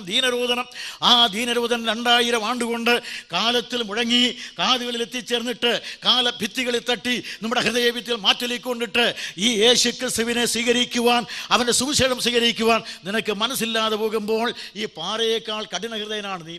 അതുകൊണ്ട് പ്രിയ സ്നേഹിത, കാൽവറിയിലെ ക്രൂശിൽ നിനക്ക് വേണ്ടി മരിച്ച ദൈവസ്നേഹത്തിന് മൂർത്തിമത്ഭാവമായ, ദൈവസ്നേഹത്തിന് വിളനിലമായ, ദൈവസ്നേഹത്തിന് പ്രദർശനമായ കാൽവറിയിലെ ക്രൂശിലെ ദൈവപുത്രന്റെ മരണത്തെ കണ്ടിട്ടും ഒരിക്കലും മനസ്സിലാത്ത നിന്നെ സംബന്ധിച്ച് പറയുന്നത്, പാറകൾ കീറുന്നെങ്കിലും മനുഷ്യൻ്റെ ഹൃദയശില കീറുന്നില്ല. അതുകൊണ്ട് ദൈവപുത്രനായ യേശുവിൻ്റെ മരണം, അവൻ മരിച്ചപ്പോൾ സംഭവിച്ച കാര്യം, മരിച്ചവർ ഉയർത്തു. ആ യേശുവിൻ്റെ പുനരുദ്ധാന ശേഷം കല്ലറകളെ വിട്ടു. അതൊക്കെ ഞാൻ വിശദീകരിക്കില്ല. മരിച്ചവർ ജീവിക്കും. യേശു ക്രിസ്തുവിൻ്റെ സുവിശേഷത്തിൻ്റെ ശബ്ദം അത് മരിച്ചവരെ ജീവിപ്പിക്കുന്നതാണ്. ഇത്രയും പറഞ്ഞ് ഞാൻ ഈ പോയിന്റ് വിടുകയാണ്. അങ്ങനെ ജീവിതത്തിൻ്റെ അർദ്ധരാത്രി, അടുത്ത വാക്യത്തിൽ അപ്പോസ്തലർ 16-ാം അധ്യായത്തിൽ പറയും, കാരാഗ്ര പ്രമാണി കുടുംബവും കർത്താവായ യേശു ക്രിസ്തുവിനെ സ്വീകരിച്ചു, അവർ സ്നാനമേറ്റു. അന്ന് അവർ ക്രിസ്തീയ വിശ്വാസം സ്വീകരിക്കുകയുണ്ടായി. ഒരുപക്ഷെ ഫിലിപ്പിയർക്ക് എഴുതിയ ലേഖനത്തിൽ പറയുന്ന ക്ലമന്ത് ഇവനായിരിക്കണം. അതുകൊണ്ട് പ്രിയ സഹോദരി സഹോദരന്മാരെ, അന്നത്തെ രാത്രി യേശു ക്രിസ്തു മരിച്ചു എങ്കിൽ ഇന്ന് കൃത്യമായ രാത്രി ക്രിസ്തു ഉണ്ടാക്കി. ചരിത്രത്തിൻ്റെ അർദ്ധരാത്രിയിൽ നിന്ന് ജീവിതത്തിൻ്റെ അർദ്ധരാത്രിയിൽ വന്ന് അർദ്ധരാത്രിയിൽ പാപാന്ധകാരത്തിൽ അവതരിച്ച് നരകത്തിലേക്ക് പോകുന്ന പാപിക്ക് കൈ കൊടുക്കുവാൻ കാലത്തിലേക്ക് ഇറങ്ങി വന്ന് കാൽവരിയിലെ ക്രൂശിൽ മരിച്ച് കാലകതിരുവിനെ ഇരുട്ടിത്താഴ്ത്തിയ ഭയാനകമായ ന്യായവിധിയുടെ രാത്രിയിൽ നിനക്ക് വേണ്ടി മരിച്ച കർത്താവായ യേശു ക്രിസ്തു നിന്റെ ജീവിതത്തിന് കടന്നു വന്ന് കൈതരുകയാണ്. കടന്നു വന്ന് കൈതരുവാൻ വന്ന രക്ഷിതാവാണ്. ഇന്ന് രാത്രി നിന്റെ അടുക്കൽ കൈനീട്ടി നിൽക്കുന്ന ഈ കർത്താവായ യേശു ക്രിസ്തുവിനെ ഇതുവരെയും നീ നിന്റെ രക്ഷിതാവായി, നിന്റെ കർത്താവായി, നിന്റെ അധിനായകനായി അംഗീകരിച്ചില്ലെങ്കിൽ അതിനുള്ള അസുലഭ സന്ദർഭം ഇവിടെയാണ്. കർത്താവെ, ഞാൻ നിന്നെ എൻ്റെ രക്ഷിതാവായി, എൻ്റെ കർത്താവായി അംഗീകരിക്കുന്ന ഒരു തീരുമാനം ചെയ്താൽ മതി. രക്ഷിതാവായി വന്ന ഒന്ന്, ചരിത്രത്തിൻ്റെ അർദ്ധരാത്രിയിൽ ചരിത്ര വികായസിൽ ഉദിച്ചുയർന്ന നീതിയുടെ സൂര്യൻ. 2, ജീവിതത്തിൻ്റെ അർദ്ധരാത്രിയിൽ മരണവുമായി മല്ലടിക്കുന്ന മനുഷ്യന്, ആത്മഹത്യാപ്രേമിയായ മനുഷ്യന്, ആശ്രയവും നശിച്ച് നിരാശയെ നിവേദിച്ച മനുഷ്യന് കടന്നു വന്ന് കൈകൊടുക്കുന്ന കരുത്തേറിയ രക്ഷിതാവ്. 3, ക്രൈസ്തവ സഭയുടെ അർദ്ധരാത്രിയിലെ സ്നേഹിതൻ. വളരെ വിശദീകരിക്കാതെ ചുരുക്കമായി പറഞ്ഞെടുത്തുകയാണ്, യേശു ക്രിസ്തു അർദ്ധരാത്രിയിലെ സഹായകൻ. ക്രൈസ്തവ സഭയ്ക്കൊരു അർദ്ധരാത്രിയുണ്ട്. എന്താണ് ക്രൈസ്തവ സഭ? ക്രൈസ്തവ സഭ എന്ന് പറഞ്ഞാൽ അത് രക്ഷിക്കപ്പെട്ടവരുടെ സമൂഹമാണ്. രക്ഷിക്കപ്പെട്ടവരുടെ മാത്രമായ സമൂഹമാണ് സഭ. ക്രിസ്തുവിന് ഒരു സഭയുണ്ട്. ഈ സഭയെ മണവാട്ടി എന്നാണ് വിളിച്ചിരിക്കുന്നത്, കാന്തയെന്നും. അതുകൊണ്ട് ഇത് ക്രിസ്തു തൻ്റെ ചോരയാൽ വിലയ്ക്ക് വാങ്ങിയതാണ് ഈ മണവാട്ടി എന്ന് പറഞ്ഞിട്ടുണ്ട്. ബൈബിൾ എന്ന് പറഞ്ഞാൽ കൃഷ്ണൻകുട്ടിയോട് ചോദിച്ചാൽ ഇങ്ങനെ പറയും, ബൈബിൾ ഒരു മികച്ച നോവലാണ്. ക്ഷമിക്കണം, ബൈബിൾ ഒരു നല്ല നോവലാണ്. ഇതിനകത്തൊരു കഥാനായകനുമുണ്ട്, ഒരു കഥാനായികയുമുണ്ട്. കഥാനായകൻ കർത്താവായ യേശു ക്രിസ്തു, കഥാനായിക ഈ കാന്തയായ സഭ. ഇവൾ കാലത്തിൻ്റെ കുലവള്ളി കുരുങ്ങി പാപത്തിൻ്റെ പടുകുഴിയിൽപ്പെട്ട് അത്യഗാധ ഗർത്തങ്ങളിൽ കിടന്നുകൊണ്ട് ത്രാഹിമാം ത്രാഹിമാം ത്രാഹിമാം പാഹിമാം പാഹിമാം പാഹിമാം രക്ഷിക്കണേ രക്ഷിക്കണേ നാർത്തനാദം. കാലങ്ങൾക്ക് അപ്പുറത്തുനിന്ന് കാലത്തിലേക്ക് ഇറങ്ങി വന്ന് കന്യയുടെ മകനായി ജനിച്ച് കാലത്തിലൂടെ കാലുവെച്ച് നീട്ടി നടന്ന് കാലങ്ങൾക്ക് അപ്പുറത്തേക്ക് പോകുന്ന കർത്താവായ യേശു ക്രിസ്തു എന്ന കഥാനായകൻ്റെ കാതിൽ ഈ കാമിനി മണിയുടെ ശബ്ദം മുഴങ്ങി വന്നു. ആ ശബ്ദം മുഴങ്ങി വന്നപ്പോൾ അവൻ നേരെ അടുക്കൽ ചെന്ന് നോക്കി. അതിനുമ്പ് എത്രയോ പേര് വന്നുപോയി. അവരെല്ലാം ഓരോന്ന് പറഞ്ഞു. ഈ കുഴിയുടെ കരയിൽ വന്നു ആദ്യം നാം അറിയുന്നത് കൺഫ്യൂഷ്യസ്. അദ്ദേഹം വന്ന് ഈ കുഴിയുടെ ചൈനയിലെ ഫിലോസഫി. അദ്ദേഹം പറഞ്ഞു, നിന്നോട് എനിക്ക് സ്നേഹമുണ്ട്, നീ അബദ്ധം നീ കാണിച്ചല്ലോ, എൻ്റെ തത്വചിന്ത പഠിച്ചെങ്കിൽ നീ കുഴിയിൽ വീഴുകയില്ലായിരുന്നു, എന്ത് ചെയ്യാൻ നിർഭാഗ്യവതി. അതുകൊണ്ട് അദ്ദേഹം സ്ഥലം വിട്ടു. ഇതാണ് കൺഫ്യൂഷ്യസ് മതം. പിന്നെ ഇതാ വരുന്നു ബുദ്ധൻ ഈ കുഴിയുടെ കരയിൽ വന്ന് നോക്കി, അല്ലയോ സുന്ദരിയായ തരുണീമണി, നിന്നോട് എനിക്ക് സ്നേഹമുണ്ട്, അതുകൊണ്ടാണ് കൊട്ടാരം വിട്ട് കിട്ടിയ ഭാര്യയെ വിട്ട് ആദ്യം കിട്ടിയ കുട്ടിയും വിട്ട് കിട്ടാവുന്ന കിരീടവും വിട്ട് അതുകൊണ്ട് അതെല്ലാം ഉപേക്ഷിച്ചിട്ട് ശിരസ് മുണ്ടനം ചെയ്ത് കാഷായ വസ്ത്രം ധരിച്ച് നിൻ്റെ അടുക്കലെത്തിയിരിക്കുന്നത്. നീ അവിടെ കിടന്ന് കുറേ നേരം യമനിയമാതി ആസനങ്ങൾ ചെയ്താൽ നീ തന്നെ ഇല്ലാതായിക്കൊള്ളും എന്ന് പറഞ്ഞ് അദ്ദേഹം പോയി. ഇതാണ് ബുദ്ധമതം. അത് കഴിഞ്ഞിട്ട് പിന്നെ വരുന്നു ഇങ്ങോട്ട് കുറേ കൂടെ വരുമ്പോൾ ഹിന്ദു. അവിടെ വരുന്നു വലിയ അദ്വൈത ഫിലോസഫിയുമായി ശങ്കരാചാര്യൻ. അദ്ദേഹം പറഞ്ഞു, ഇവിടെ കുഴിയില്ല കുന്നുമില്ല എന്നെ തോന്നലാണ്. അവൾ അഗാധമായ കുഴിയിലാണ് കിടക്കുന്നത്, കയറാൻ വയ്യാതെ. ഇദ്ദേഹം പറയുകയാണ്, ഇവിടെ കുഴിയില്ല കുന്നുമില്ല, നിന്റെ തോന്നലാണ്. ഇതാണ് ഹിന്ദുമതം. അവിടെ കിടന്നു. ഇങ്ങനെ അദ്ദേഹം പറഞ്ഞു, ഞാൻ തന്നെ ദൈവമെന്ന് നീ വിശ്വസിച്ചാൽ മതി, അഹം ബ്രഹ്മാസ്മി തത്വമസി എന്ന് വിശ്വസിച്ചാൽ നീ ബ്രഹ്മമായി തീരും, അല്ലാതെ കുഴി കുന്നൊന്നും നീ ഇവിടെ ഇല്ലെന്ന് പറഞ്ഞാൽ അദ്ദേഹം സ്ഥലം വിട്ടു. ഇതാണ് ഹിന്ദുമതത്തിൻ്റെ ഉയർന്ന ഫിലോസഫി. അത് കഴിഞ്ഞ് ഇതാ വരുന്നു കർത്താവായ യേശു ക്രിസ്തു. അപ്പോഴാണ് പൗലോസിൻ്റെ ഒരു ചോദ്യം, എവിടെ താർക്കികൻ, എവിടെ ഈ ലോകത്തിൻ്റെ ജ്ഞാനി, എവിടെ താർക്കികൻ? അദ്ദേഹം ചോദിക്കുകയാണ്. പാപിയായ മനുഷ്യൻ അഗാധമായ കുഴിയിൽപ്പെട്ടാൽ അവൻ രക്ഷിക്കുവാൻ താർക്കികൻ എവിടെ? എവിടെ ജ്ഞാനി? എവിടെ ഈ ലോകത്തിൻ്റെ പ്രഭു? എവിടെ?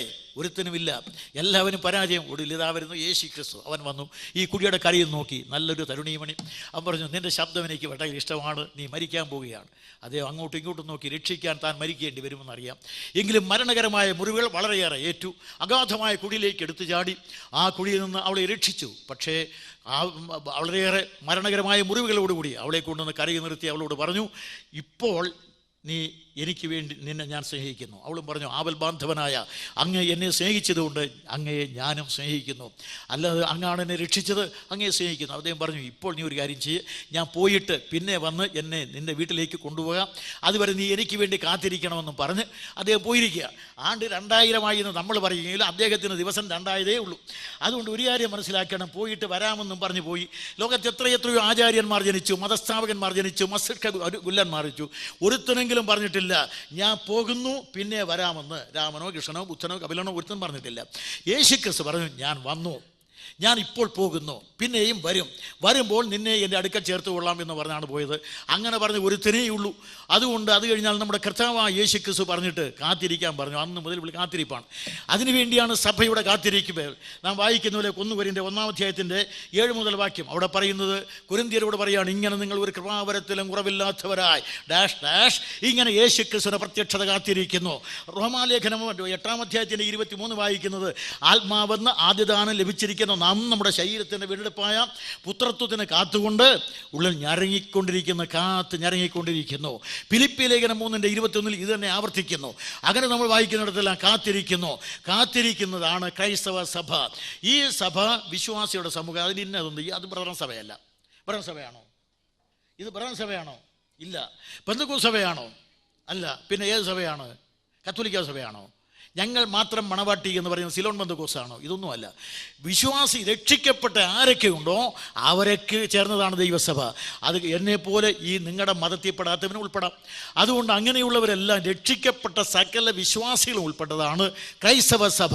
ആ സഭയെക്കുറിച്ചാണ് അപ്പോസ്തലപ്രവൃത്തി 2:47 പറയുന്നത്. രക്ഷിക്കപ്പെടുന്നവരെ കർത്താവ് ദിനംപ്രതി സഭയോട്, ഈ സഭയെ ചേർക്കാനാണ് കർത്താവ് വരുന്നത്. ഞാൻ എൻ്റെ സഭയെ പണിയുമെന്ന് പറയുകയും ആ സഭയ്ക്ക് രൂപം കൊടുക്കുകയും അവളെ കാമിനി മണിയായി സ്വീകരിക്കുകയും ചെയ്ത കർത്താവ് യേശു പറഞ്ഞു, ഞാൻ വരാം. അദ്ദേഹം പറയുമ്പോൾ ശിഷ്യന്മാർ ചോദിച്ചു, എന്നാണ് വരുന്നത്? കുറേ അടയാളമൊക്കെ പറഞ്ഞു കൊടുത്തു.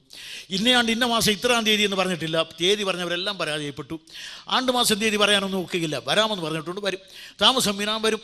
അവ എന്ന് വരുമെന്ന് ബൈബിൾ ഒരിക്കലും പറഞ്ഞിട്ടില്ല. പക്ഷേ കർത്താവ് യേശു ക്രിസ്തു വരുന്നതിൻ്റെ സമയം ആസന്നമായിരിക്കുകയാണ്. ഏത് സമയത്തും വരാം. പക്ഷേ ഞാനൊരു സമയം പറയാൻ പോവുകയാണ്. എന്നാണ് വരുന്നത്? ബൈബിളിൽ പറഞ്ഞിട്ടുണ്ട്.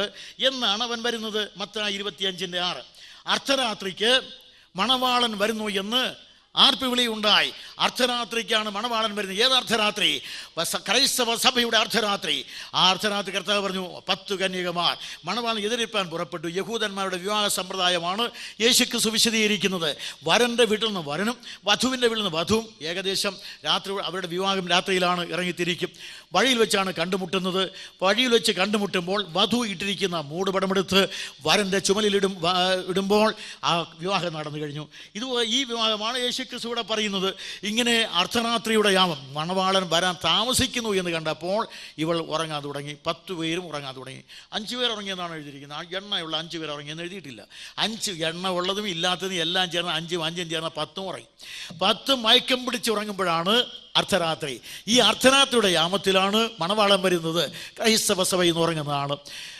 കാൻഡൻബറി ആർച്ച് ബിഷപ്പ് ഈ അടുത്ത സമയത്ത് പറഞ്ഞു, യേശുക്രിസ്തു പുനരുദ്ധാനം ചെയ്തു എന്ന് പറയുന്നുവെങ്കിലും എനിക്കത് വിശ്വസിക്കാൻ കഴിയുന്നില്ല എന്ന്. ഇതുപോലെ പറയുന്ന കുറേ ആളുകൾ നമ്മുടെ നാട്ടിലുമുണ്ട്. ചുരുക്കി പറഞ്ഞാൽ യേശുക്രിസ്തുവിനെ പുനരുദ്ധാനം വിശ്വസിക്കാത്ത ബിഷപ്പന്മാർ, ഈ പേരിൽ വമ്പിച്ചതോതിൽ ശമ്പളം ആനുകൂല്യങ്ങളും പറ്റുന്ന ഇവർ, അന്തസ്സോ അഭിമാനമുണ്ടെങ്കിൽ ഇവർ ഇത് കളഞ്ഞേച്ച് പോകേണ്ടതാണ്. യേശുവിൻ്റെ പേര് ചിലരുണ്ട്. കന്യകാജനം വിശ്വസിക്കാൻ ബുദ്ധിമുട്ടാണെന്ന് പറയുന്നവർ, ഇങ്ങനെ പറയും ധാരാളം ലിബറൽ നമ്മുടെ നാട്ടിലുമുണ്ട്. പക്ഷേ യേശുക്രിസ്തുവിനെ സംബന്ധിച്ച് പറയുമ്പോൾ ഇതുപോലുള്ള അവിശ്വാസം ഉണ്ടാകുന്നതാണ്. ലൂക്കോസ് 18:8 നമ്മൾ വായിക്കുന്നത്, മനുഷ്യപുത്രൻ വരുമ്പോൾ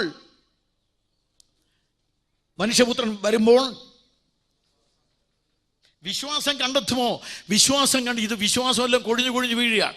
നമ്മളും വലിയ വിശ്വാസങ്ങളൊന്നും പറയാൻ നിവൃത്തിയില്ല. അതുകൊണ്ട് പ്രിയ സ്നേഹിതരെ, ഇപ്പോൾ കർത്താവായ യേശുവിൻ്റെ ആഗമനം എന്ത് സംഭവിച്ചാലും അത് സംഭവിക്കും, അവൻ വരും. അതിനുള്ള എല്ലാ അടയാളങ്ങളും ഒന്നിനു പുറകെ ഒന്നൊന്നായി അരങ്ങേറിക്കൊണ്ടിരിക്കുകയാണ്.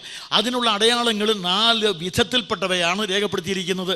അങ്ങനെയുള്ള 4 വിധത്തിൽപ്പെട്ട എന്ന് പറഞ്ഞാൽ സാമൂഹ്യമെന്നോ സാംസ്കാരികമെന്നോ പറയാവുന്നതും, മതപരമെന്ന് പറയാവുന്നതും, രാഷ്ട്രീയമെന്ന് പറയാവുന്നതും, പ്രാപഞ്ചികമെന്ന് പറയാവുന്നതുമായ എല്ലാ തരത്തിൽപ്പെട്ട അടയാളങ്ങളും ഒന്നിനു പുറകെ ഒന്നായി സംഭവിച്ചുകൊണ്ടേയിരിക്കുകയാണ്. ഏത് സമയത്തും കർത്താവ് വരാം.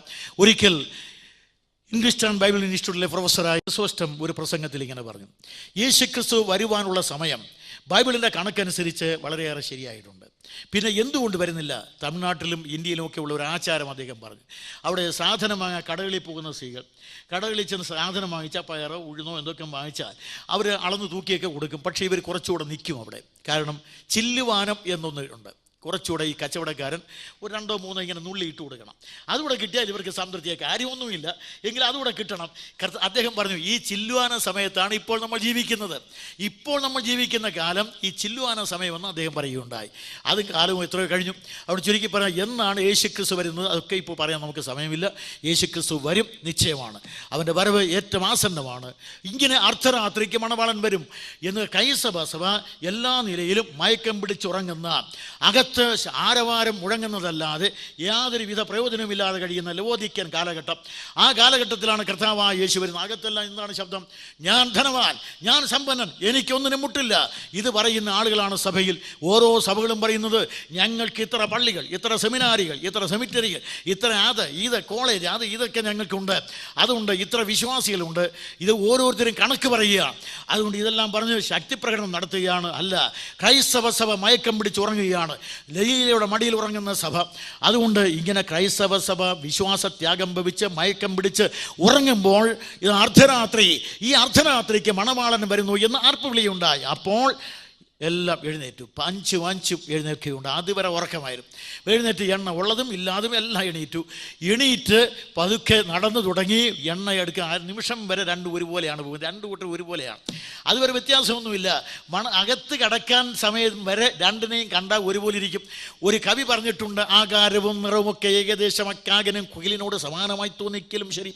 വസന്ത സമാഗമത്തിൽ ക്രോധിച്ചു കാകനയിലും കുയിൽ പാടിടുമ്പോൾ എന്ന് പറയുമ്പോൾ വസന്തം വരുന്നത് വരെ എല്ലാ മരങ്ങളും ഉണങ്ങിയതുപോലെ നിൽക്കും, ഇലയെല്ലാം കൊഴിഞ്ഞ്.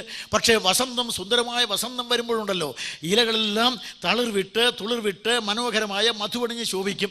അങ്ങനെയുള്ള സമയത്ത് മധുവണിഞ്ഞ മലരും തളിരുമൊക്കെ കൊത്തിത്തിന്ന് കണ്ഠശുദ്ധി വരുത്തി കളഗാനം പൊഴിക്കും കുയിലുകൾ അനുഗ്രഹീതമായ ഗാനം പൊഴിക്കുമ്പോൾ കാക്കകൾ എത്ര വിചാരിച്ചാലും ക്രാ എന്നല്ലാതെ വേറൊന്നും വരികയില്ല.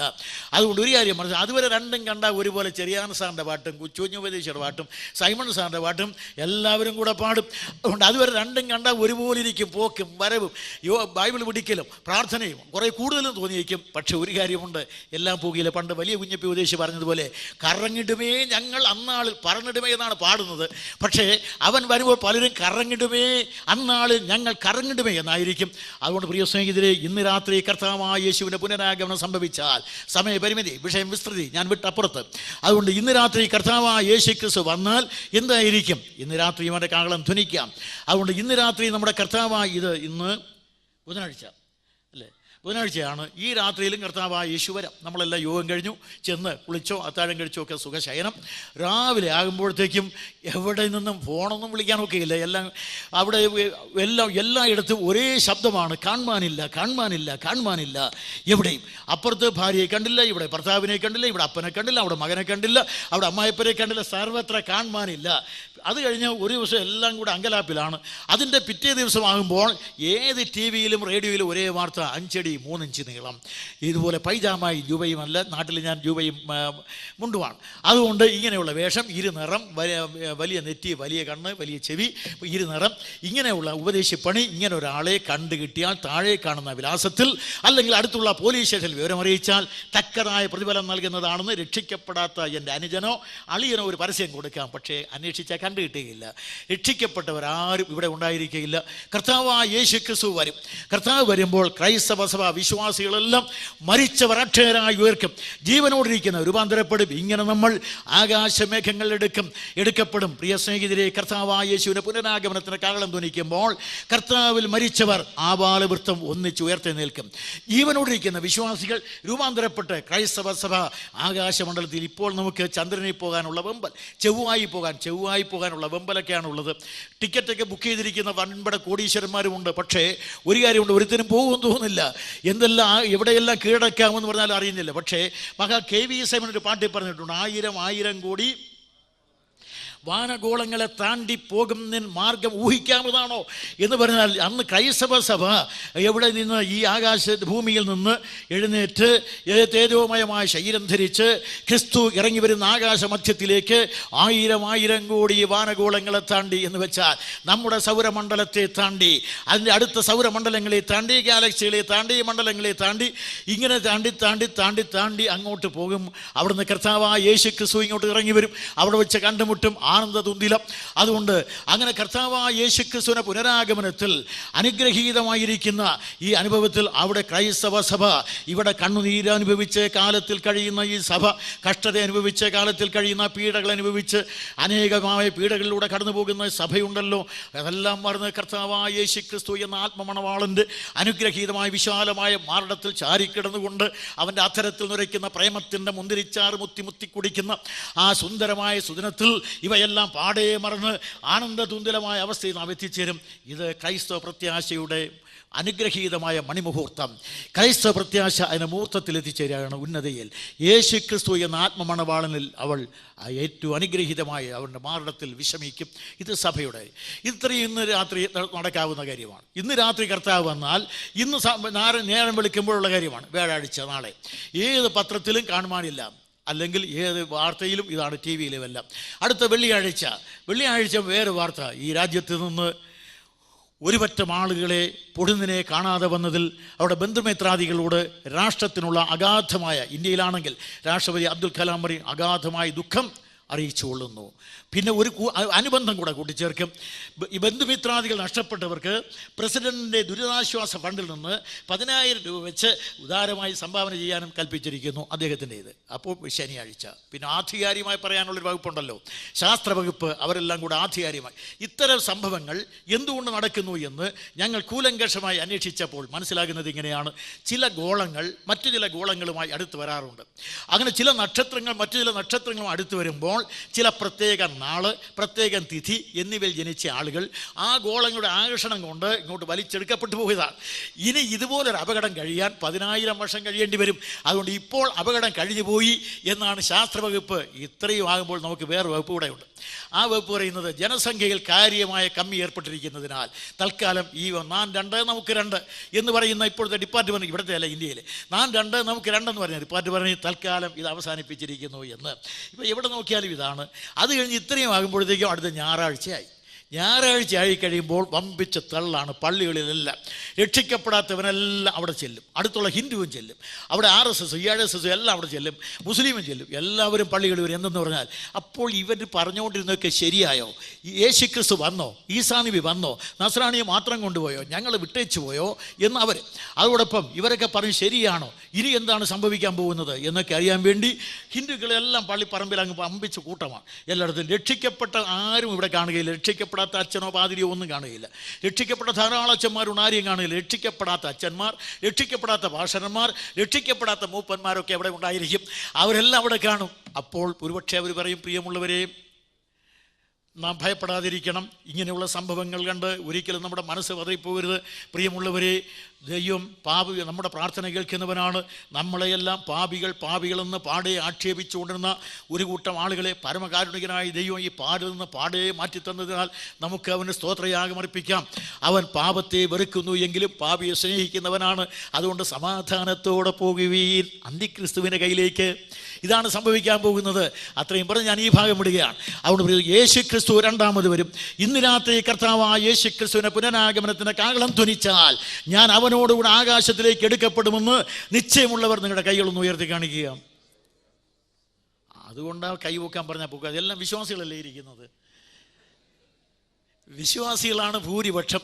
അതുകൊണ്ട് ഈ പ്രത്യാശയുള്ളവരെ ഓർത്ത് ഞാൻ ദൈവത്തെ സ്തുതിക്കുന്നു. പ്രിയ സഹോദരി സഹോദരന്മാരെ, അനന്തത വെടിഞ്ഞ് അവനിയിലേക്ക് വന്ന് നമ്മുടെ പാപങ്ങളെ ചുമന്ന് അത് കാൽവരിയിലെ ക്രൂശിൽ മരിച്ച് അതിൻ്റെ അനുഗ്രഹീതമായ പവിത്രമായ ചോര നമുക്ക് വേണ്ടി ചൊരിഞ്ഞ് പുണ്യാഗ്രഹത്താൽ വീണ്ടെടുത്ത് അനുഗ്രഹീതമായ തൻ്റെ മണവാട്ടിയുടെ പങ്കാളിയേക്ക് തീർത്ത നമ്മുടെ കർത്താവായ യേശുക്രിസ്തുവിനെ നമുക്ക് അനവരതം സ്തുതിക്കാം, ആരാധിക്കാം. ഞാൻ ഈ പോയിന്റ് വിടുകയാണ്. യേശുക്രിസ്തു മണവാളനായി വരും. ഒന്ന്, ചരിത്രത്തിൻ്റെ അർദ്ധരാത്രിയിൽ ചരിത്ര വികായസിൽ ഉദിച്ചുയർന്ന നീതിയുടെ സൂര്യൻ. രണ്ട്, ജീവിതത്തിൻ്റെ അർദ്ധരാത്രിയിൽ മരണവുമായി മല്ലടിക്കുന്ന മനുഷ്യന് കടന്നു വന്ന് കൈകൊടുക്കുന്ന കരുത്തേറിയ രക്ഷിതാവ്. ക്രൈസ്തവ സഭയുടെ അർദ്ധരാത്രിയിൽ അവളെ തന്നോടുകൂടെ ചേർക്കുവാൻ വരുന്ന മണവാളൻ. മൂന്ന്, ന്യായവിധിയുടെ അർദ്ധരാത്രിയിൽ ന്യായാധിപനായി മാറുന്ന ക്രിസ്തു. ഏതാനും മിനിറ്റുകൾ കൊണ്ട് ഞാൻ എൻ്റെ വാക്കുകൾ ഉപസംഹരിക്കും. പ്രിയ സഹോദരി സഹോദരന്മാരെ, ഇതുവരെ പറഞ്ഞതെല്ലാം ആശ്വാസകരമായി രക്ഷയുടെ വാക്കുകളാണ്. എന്നാൽ ഇന്ന് രാത്രി ഒരു കാര്യം കൂടെ ദുഃഖകരമായിട്ടുണ്ട്. യേശു ക്രിസ്തു വീണ്ടും വരുന്നവൻ മാത്രമല്ല, ന്യായം വിധിക്കുന്നവനുമാണ്. യേശു ക്രിസ്തു ന്യായാധിപനാണെന്ന് ബൈബിൾ വളരെ വ്യക്തമായി പറയുന്നു. ക്രിസ്തു തന്നെ ന്യായാധിപൻ, അത് ഖുർആനും പറയുന്നു. അതുതന്നെയാണ് മതങ്ങൾ സമ്മതിക്കുന്നുണ്ട്. യേശു ക്രിസ്തു ന്യായാധിപനാണ്. മശിയ ന്യായാധിപനായി വരുമെന്നാണ് യഹൂദന്മാർ സമ്മതിക്കുന്നത്. ഇങ്ങനെ വരുന്ന കർത്താവ് തന്നെക്കുറിച്ച് പറഞ്ഞത് ഇങ്ങനെയാണ്. യോഹന്നാൻ 5:22, 22, 23, 24 വാക്യങ്ങൾ. ന്യായവിധിയെല്ലാം പുത്രന് കൊടുത്തിരിക്കുന്നു. പിതാവ് ആരെയും ന്യായം വിധിക്കാതെ ന്യായവിധിയെല്ലാം പുത്രന് കൊടുത്തിരിക്കുന്നു. ഈ പുത്രനായ യേശു ക്രിസ്തുവാണ് നമ്മെ ന്യായം വിധിക്കുന്നത്. ന്യായം വിധിക്കുമ്പോൾ പ്രധാനമായും ചിന്തിക്കേണ്ടത് ഒരു കാര്യം, നിയമാവസരം.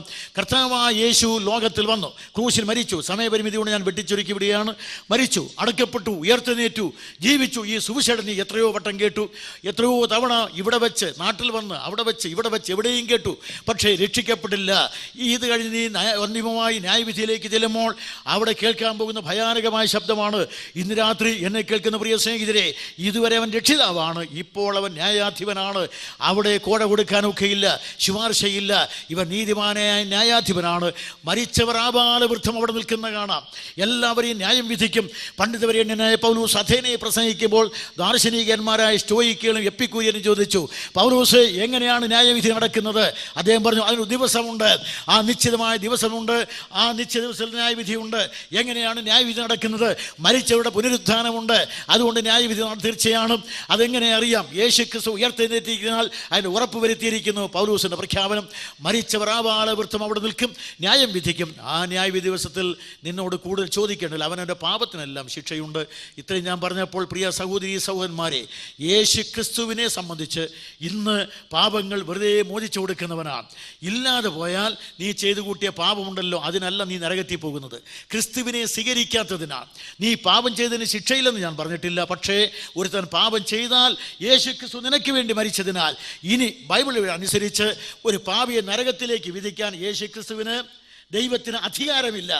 ആ പാപിയെ നോക്കി നീ പാപിയായതുകൊണ്ട് നരകത്തിലേക്ക് പോകണം എന്ന് പറയുന്നുവെങ്കിൽ ആ ദൈവത്തെ മുഷ്ടി ചുരുട്ടിയിരിക്കാൻ ഞാൻ കൂട്ടാക്കുകയില്ല.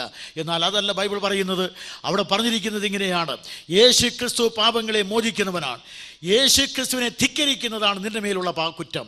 യേശു ക്രിസ്തുവിനെ ധിക്കരിക്കുക, എവിടെയായാലും ഏത് മതമായാലും യേശു ക്രിസ്തുവിനെ മനഃപൂർവ്വമായി തിരസ്കരിക്കുക. അതിന് വളരെ വിശദീകരിക്കാതെ 3 ദൃഷ്ടാന്തങ്ങൾ പറഞ്ഞ് അവസാനിപ്പിക്കും. നിങ്ങൾ പുറപ്പാട് പുസ്തകം വായിക്കുക. അവിടെ ഇസ്രായേൽ ജനം അടിമത്വത്തിലാണ്, പ്രവാസത്തിൽ. അവരെ മോചിപ്പിക്കാൻ വേണ്ടി അറുക്കപ്പെട്ടു ഒരു കുഞ്ഞാട്, പെസഹ കുഞ്ഞാട് അറുക്കപ്പെട്ടതിൻ്റെ ചോര കട്ടിളയിലും കുറുമ്പടിയിലെല്ലാം പുരട്ടാൻ പറഞ്ഞു. ആ കുഞ്ഞാട് ഗോശൻ മേഖലയിൽ അറുക്കപ്പെട്ടു. യഹൂദൻ്റെ വീട് പ്രത്യേകമായി കണക്കൊക്കെ ഇവിടെ പറഞ്ഞു, ഒരു വീട് തിന്നാവുന്ന അളവിൽ കൊല്ലാൻ പറഞ്ഞു. ആ കുഞ്ഞാടിൻ്റെ ശബ്ദം, എവിടെയെല്ലാം കുഞ്ഞാടുകൾ കൊന്നുവോ, ഒരു കുഞ്ഞാടിനെ കൊല്ലുമ്പോൾ അതിൻ്റെ ശബ്ദം ഇവിടെ മുഴങ്ങി കേൾക്കുന്നു, അതിൻ്റെ ചോര എവിടെ വീഴുന്നു.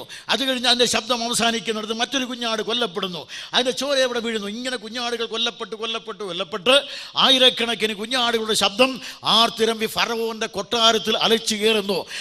ആ കുഞ്ഞാടുകളുടെ ശബ്ദം മിസ്രയീമിൻ്റെ മണ്ണിൽ വീഴുന്നു. കുറെ കൂടെ കഴിയുമ്പോൾ ഇസ്രായേൽ മോചിതരായി. പ്രിയ സഹോദരി സഹോദരന്മാരെ, ഈ യേശു ക്രിസ്തുവിനെ അനുഗ്രഹീതമായി വായിച്ചവരാ. എന്നാൽ പുറപ്പാട് പുസ്തകം 12-ാം അധ്യായത്തിൻ്റെ 29 വായിക്കുന്നത്, അർദ്ധരാത്രിക്ക് സംഹാരകൻ കടന്നുപോയി. അത് പെസഹ കുഞ്ഞാടിന് ചോര പുരട്ടാത്ത എല്ലാ വീടുകളിലും ആദ്യജാതന്മാർ മരിച്ച ദീനപ്രലാപം. അതുകൊണ്ട് തിരിയല്ലി പൊടിക്കുന്ന ദാസിയുടെ മകൻ മുതൽ ഫറവോന്റെ കൊട്ടാരത്തിൽ വരെ ഇതാണ് സംഭവിച്ചത്. അത് ഏറ്റവും അധികമായി ചരിത്രപരമായി ഇന്ന് നമുക്ക് തെളിയിക്കാൻ കഴിയും. ആ കാലത്ത് ഭരിച്ചുകൊണ്ടിരുന്ന ഫറവോന് അടുത്ത് ഒരു പുരുഷാവകാശി ഇല്ലാതെ വരുന്നത് കാണാം. അതുകൊണ്ട് അവൻ്റെ ഒരേ ഒരു മകനുണ്ടായിരുന്നു, മരിച്ചുപോയി എന്ന് പുരാവസ്തു ശാസ്ത്രം തെളിയിച്ചിട്ടുണ്ട്. അതുകൊണ്ട് കർത്താവായ യേശു ക്രിസ്തുവിനെ നമ്മുടെ രക്ഷിതാവും കർത്താവുമായി സ്വീകരിക്കാതെ പോയാൽ ഈ കണക്ക് നീ പറയണം: ആദ്യജാതന്മാർ മരിച്ചുപോയി, ചോര വീണ കുഞ്ഞാടിൻ്റെ ചോര വീണ മണ്ണ്, കുഞ്ഞാടിന് ശബ്ദം മുഴങ്ങിയ മിസ്രയീം, അവിടെ ഇതാ ഫറവോൻ തുടങ്ങിയുള്ളവരുടെ ആദ്യജാതന്മാർ മരിച്ച് ദീനപ്രലാപം. മറിച്ച് ഇവിടേക്ക് വരാം. ഇതാ ദൈവത്തിൻ്റെ കുഞ്ഞാട് കാൽവിര കൊലമരത്തിൽ മരിച്ചു. ഞാൻ നേരത്തെ പറഞ്ഞതുപോലെ ഉറക്കെ നിലവിളിച്ചു, പ്രാണനെ വിട്ടു. അവൻ്റെ ചോര ഇവിടെ ഈ മണ്ണിൽ വീണതാണ്. ഗൊൽഗഥാ മെട്ടിൻ പുറത്ത് അവൻ്റെ ചോര വീണതാണ്. അവനിവിടെ ഉറക്കെ നിലവിളിച്ചു. ഭൂമിയെ കുലുക്കി പാറയെ കീറി കാലങ്ങളെ താണ്ടി കാതുകളിൽ എത്തിച്ചേരുന്ന അവൻ്റെ ഉറച്ച നിലവിളി. പക്ഷേ അത് അവഗണിച്ചാൽ നീ ഒരു കാര്യമാണ്, ഈ ചോരയുടെ കണക്ക് പറയാതെ നീ ഇവിടെ നിന്ന് പോകുകയില്ല. ഈ ചോരയുടെ കണക്ക് ഉയർത്തെഴുന്നേറ്റ് വന്നാൽ അവിടെ വെച്ച് നിന്നോട് ചോദിക്കുന്നത് തന്നെയാണ്. ഈ ചോരയുടെ കണക്ക് പറയാൻ 2-3 വാക്യങ്ങൾ കൂടെ ചൂണ്ടിക്കാണിക്കാം. എന്താണ് ന്യായവിധി? അവിടെ എബ്രായ ലേഖനം 2-ാം അധ്യായം 2 മുതൽ 4 വരെ വാക്യം. അവിടെ ഇരിക്കുന്നത്, ദൂതന്മാർ മുഖാന്തരം അരുളി ചെയ്ത വചനം സ്ഥിരമായിരിക്കുകയും ഓരോ ലംഘനത്തിനും അനുസരണക്കേടിനും ന്യായമായ പ്രതിഫലം ലഭിക്കുകയും ചെയ്തു എങ്കിൽ കർത്താവ് താൻ പറഞ്ഞു തുടങ്ങിയതും ദൈവം അടയാളങ്ങളാൽ, അത്ഭുതങ്ങളാൽ, വിവിധ വീര്യപ്രവൃത്തികളാൽ തൻ്റെ ഇഷ്ടപ്രകാരം പരിശുദ്ധാത്മാവിനെ നൽകിക്കൊണ്ട് സാക്ഷി നിന്നതും പിന്നെ കേട്ടവർ നമുക്ക് ഉറപ്പിച്ചു തന്നതുമായ ഇത്ര വലിയ രക്ഷ പിതാവായ ദൈവം, കർത്താവായ യേശു ക്രിസ്തു, പരിശുദ്ധാത്മാവ്, ത്രിയേകനായ ദൈവം ഒന്നിച്ചൊരുക്കിയ ഈ അനുഗ്രഹീതമായ രക്ഷ. ഒന്നുകൂടെ പറഞ്ഞാൽ, പിതാവായ ദൈവം പുത്രനെ നൽകി, പുത്രൻ തൻ്റെ ജീവനെ നൽകി, പരിശുദ്ധാത്മാവ് സാക്ഷി നിന്നു. എബ്രായ ലേഖനം 9:14 വാക്യം ഇത് തന്നെയാണ്. അതുകൊണ്ട് യേശു ക്രിസ്തുവിൻ്റെ മരണത്തിൽ ഒന്നിച്ച് പിതാവും പുത്രനും പരിശുദ്ധാത്മാവും പ്രവർത്തിക്കുകയാണ്. ഇങ്ങനെ ദൈവം പ്രവർത്തിച്ചുണ്ടായ അനുഗ്രഹീതമായ ദൈവിക രക്ഷാപദ്ധതി അവഗണിച്ചാൽ പിന്നെ നീ രക്ഷപ്പെടുന്നത് എങ്ങനെയാണ്? ഇതിന് നീ കണക്ക് പറയാതെ പോകില്ല. ഏത് വമ്പനായാലും ആ കണക്ക് എല്ലാവരും പറയും. അതുകൊണ്ട് ഞാൻ അടുത്ത പോയിന്റിലേക്ക് വരികയാണ്. ഇങ്ങനെ കരുത്, എബ്രായ ലേഖനം 10-ാം അധ്യായത്തിൻ്റെ 29-ാം വാക്യം, ദൈവപുത്രനെ ചവിട്ടിക്കളയുകയും തങ്ങളെ ശുദ്ധീകരിച്ച നിയമരക്തത്തെ മലിനമെന്നുണ്ടുകയും കൃപയുടെ ആത്മാവിനെ നിന്ദിക്കുകയും ചെയ്യുന്നവൻ എത്ര കഠിനമായ ശിക്ഷയ്ക്ക് പാത്രീഭൂതനാകും. ഇന്ന് രാത്രി ഈ കർത്താവായ യേശു ക്രിസ്തുവിനെ സ്വീകരിക്കാതെ പോയാൽ വരാൻ പോകുന്ന ഭയാനകമായ സംഭവമാണ്. അതുകൊണ്ട് പ്രിയ സഹോദരി സഹോദരന്മാരെ, നിങ്ങൾ ആരെങ്കിലും രക്ഷിക്കപ്പെടാത്തവരാണെങ്കിൽ ഈ വരാൻ പോകുന്ന ഭയാനകമായ ന്യായവിധി ഒഴിഞ്ഞ് അനന്തതയിൽ പ്രവേശിക്കണമെന്നുള്ള ആഗ്രഹം കൊണ്ടാണ് ഞങ്ങൾ ഇത്തരം യോഗങ്ങൾ വിളിച്ചു കൂട്ടുന്നത്. അതുകൊണ്ടാണ് ഞങ്ങൾ ഈ സ്തോത്രക്കാഴ്ച പിരിവൊന്നും നടത്താത്തത്.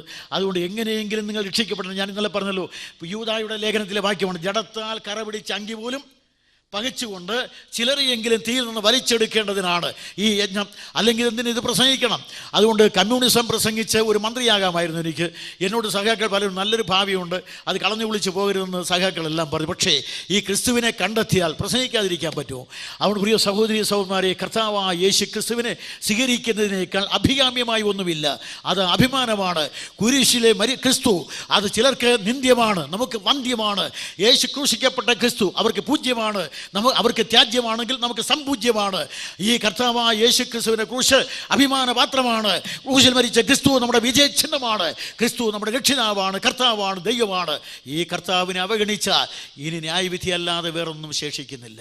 അങ്ങനെയാണെങ്കിൽ ഒരു കാര്യം, ആരെന്നൊരു ചോദ്യമേ ഇല്ല. നീ മുസ്ലിമാണോ, ഹിന്ദുവാണോ, ക്രിസ്ത്യാനിയാണോ, ആസ്തികനാണോ, നാസ്തികനാണോ ചോദ്യമില്ല. ഒരാൾ ഇന്നലെ ഒരു ചോദ്യം ചോദിച്ചു.